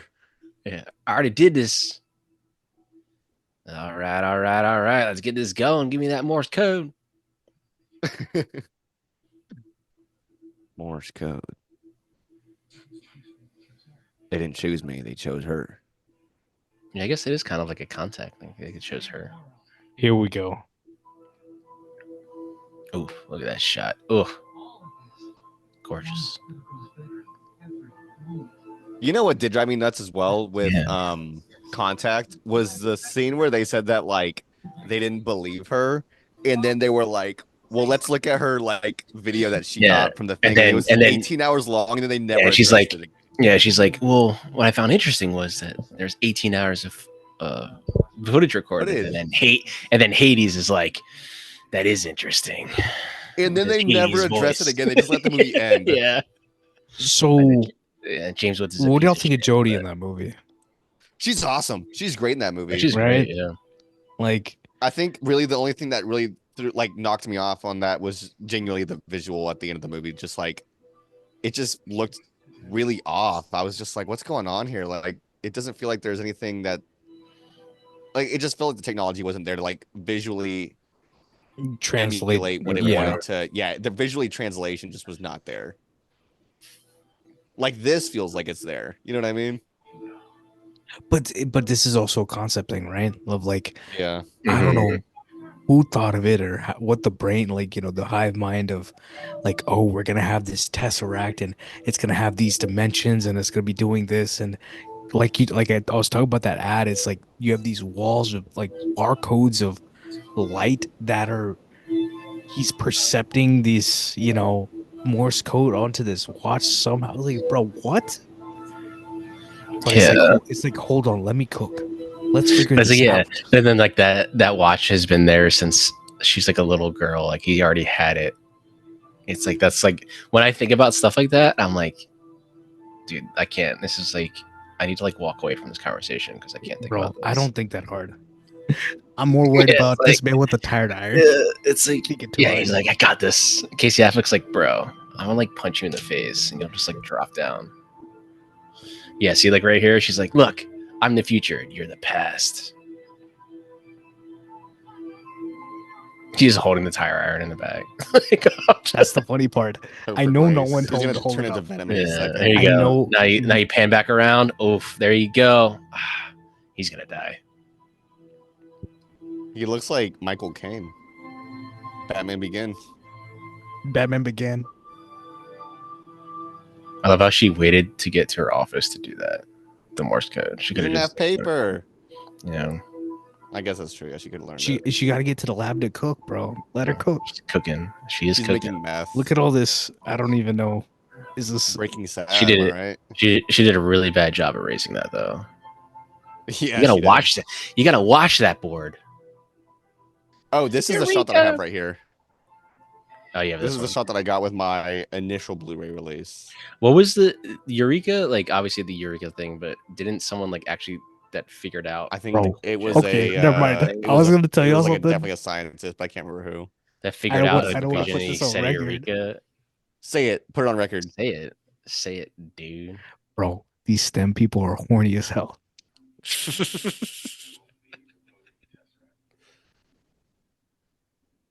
Loki, give me the Tesseract. Bro, we're not talking about Loki. People who say that Avengers is as good as this, bro, what are y'all talking about? Yeah, nah. The best part of the first Avengers movie is the part where they should have closed the hole and let Tony Stark die. Yeah, I would have solved a lot of problems. Even then, they would have brought him back for Age of Ultron.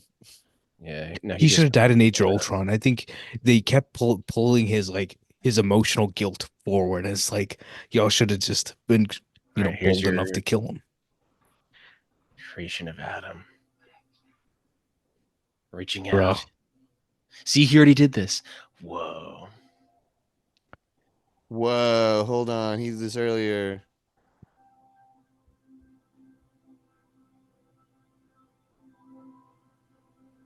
This is the scene you're on that antidote. This is the scene you need to be on that. And then it cuts to that. Basically, what? The ending of 2001? The rebirth outside Saturn? I love that shot of him just like rotating. Oh, yeah. There you go. There's your 2001. Even the helmet, like just glistening. Yeah. And the sharpness of the keys that they're playing. His arm, you could see it in his helmet. Yeah, in the reflection, yeah. But the sharpness of these keys that they're playing. Imagine if you're that spaceship pulling up. I think there's a dude outside. He's just floating there. Yeah. There's a dude. They didn't have the Batman. They didn't have the cops from like the Dark Knight. He's got a weird Southern accent. Don't worry. Why he's floating out here? No more dead cops. Yeah. Things are worse than ever here. Yeah. Things are worse than ever on this space station. I love that he thinks they named him this spaceship after him, or this station after him. Fucking loser.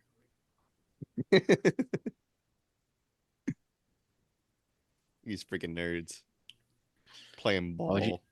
Why would you even play baseball? Like, it's just gonna float up. Like, what's the point? Because Nolan. But I think that is the point. Like, they're like, yeah, we broke a window. Hell yeah.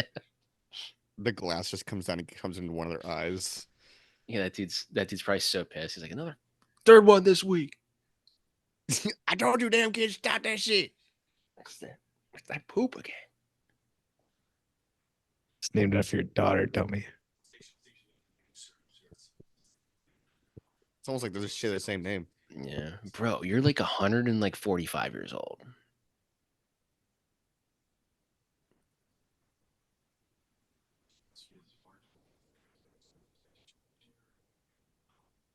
So he was gone for what? Like technically his time, what, 5 years? Probably. Like in his mind or his body. Mentally, he's probably been gone for about 5 years, I'd say. Yeah. 5, or I guess maybe physically, 10. time dilation is a whole different thing. Yeah. Yeah. Right. It's probably like, physically maybe 5-10 years. This guy used to be on a show, I think it's called Scorpion or CBS. Oh yeah, I recognize him. Never seen the show. I just see him on the posters. Yeah. Yeah, they got to show the Rangers because homeboy got to leave. Yeah. And then you're like, oh, So wait. this entire time, this entire sequence of him just walking, I am sobbing, purely Still sobbing in the crying. theater. Still No, losing it. no, yeah, I'm crying because I'm like, bro's about to see his daughter. And then like at some point around here, I sober up a little bit. But then we get to the hospital and he's holding Ellen Burstyn's hand, and I'm like, I'm crying, just straight sobbing, not like tearing up, like straight crying. I mean, it basically was the Dust Bowl, so they It's actually worse probably than the interviewed Dust people. Bowl. Yeah.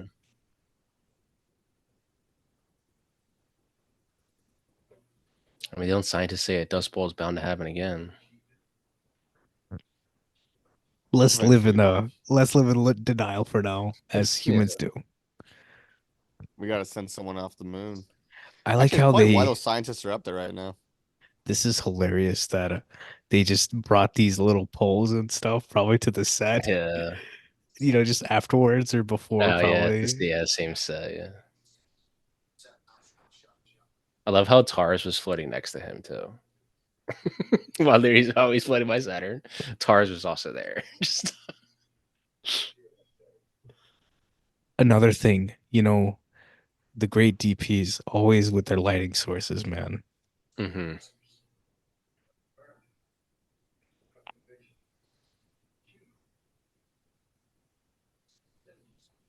And Fister did it too, but it's like the sauce here is different. He went from using ketchup and mustard to using soy sauce, hmm crafting an umami flavor.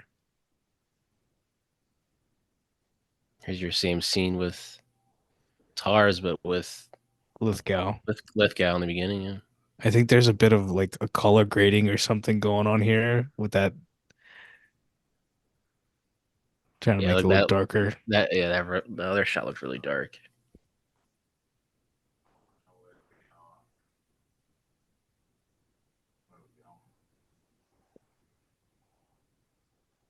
You're gonna go see Anne Hathaway. They should do a SpaceX commercial with Matthew McConaughey, but he's just like doing lines from this. I mean, the narration Pretty thing, Bro, like I told you, that imagine trailer, that teaser trailer is like one of the favorite things I've ever seen. imagine this guy walking in, and it's like to all these people, this is your great grandfather, your great grandfather, And and he's great, like great, yeah. 40. He's younger than He's all of like them. 40 years old. Yeah. Even the older guy in the back is like, he's older than I am. Yeah. You look great for your And age, that's his like son-in-law. Yeah.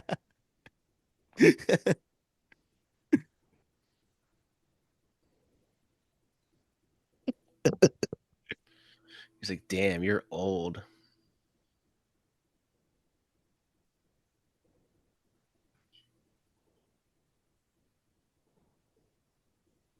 I'm Ellen gonna be here. Burstyn, I'm man. about to die.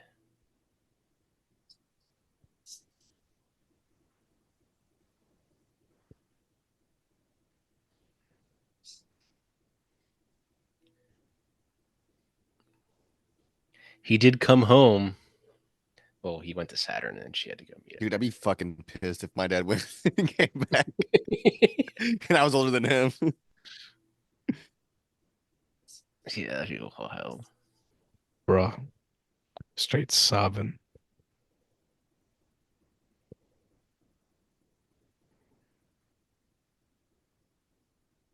Murphy's Law. She left something behind too. She left her brother.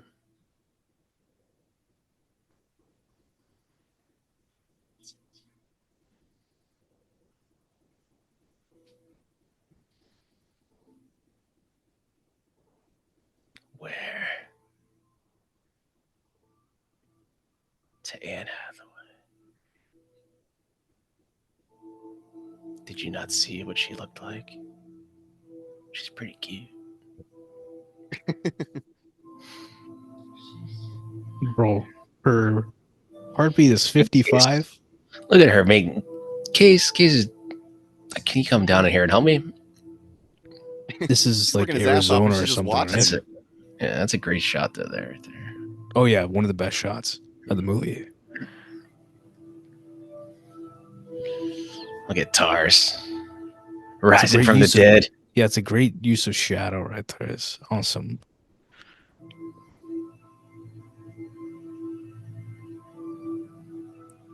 I think McConaughey as an actor understands like cinema too. He might not say it, but he understands it, man. Edmonds. Damn.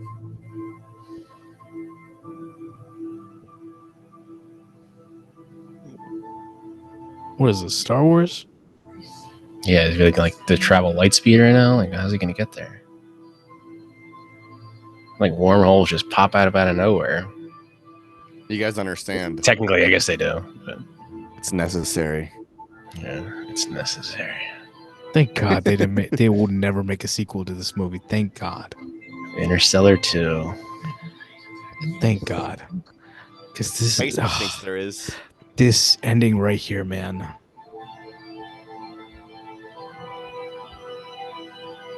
You know, wait a minute.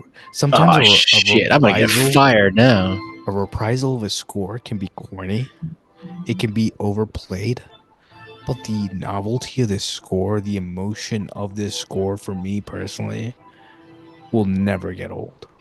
I think it's the foundation of this movie. Without the score, I mean, I'm not gonna say that this movie doesn't work, but like it sells it. Damn. End the film. Who's this Christopher Nolan guy? He makes some good movies. He's a hack. Never heard of him. I think the last thing before we turn off is like, I think the work that he does with his brother is always compelling. I hope that they work together on a script again.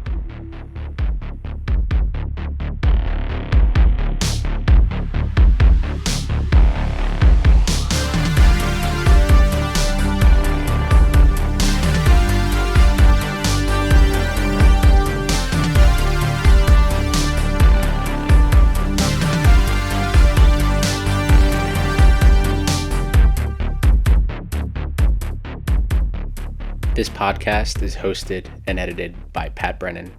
That's me, with intro and closing music by Patrick Baxter.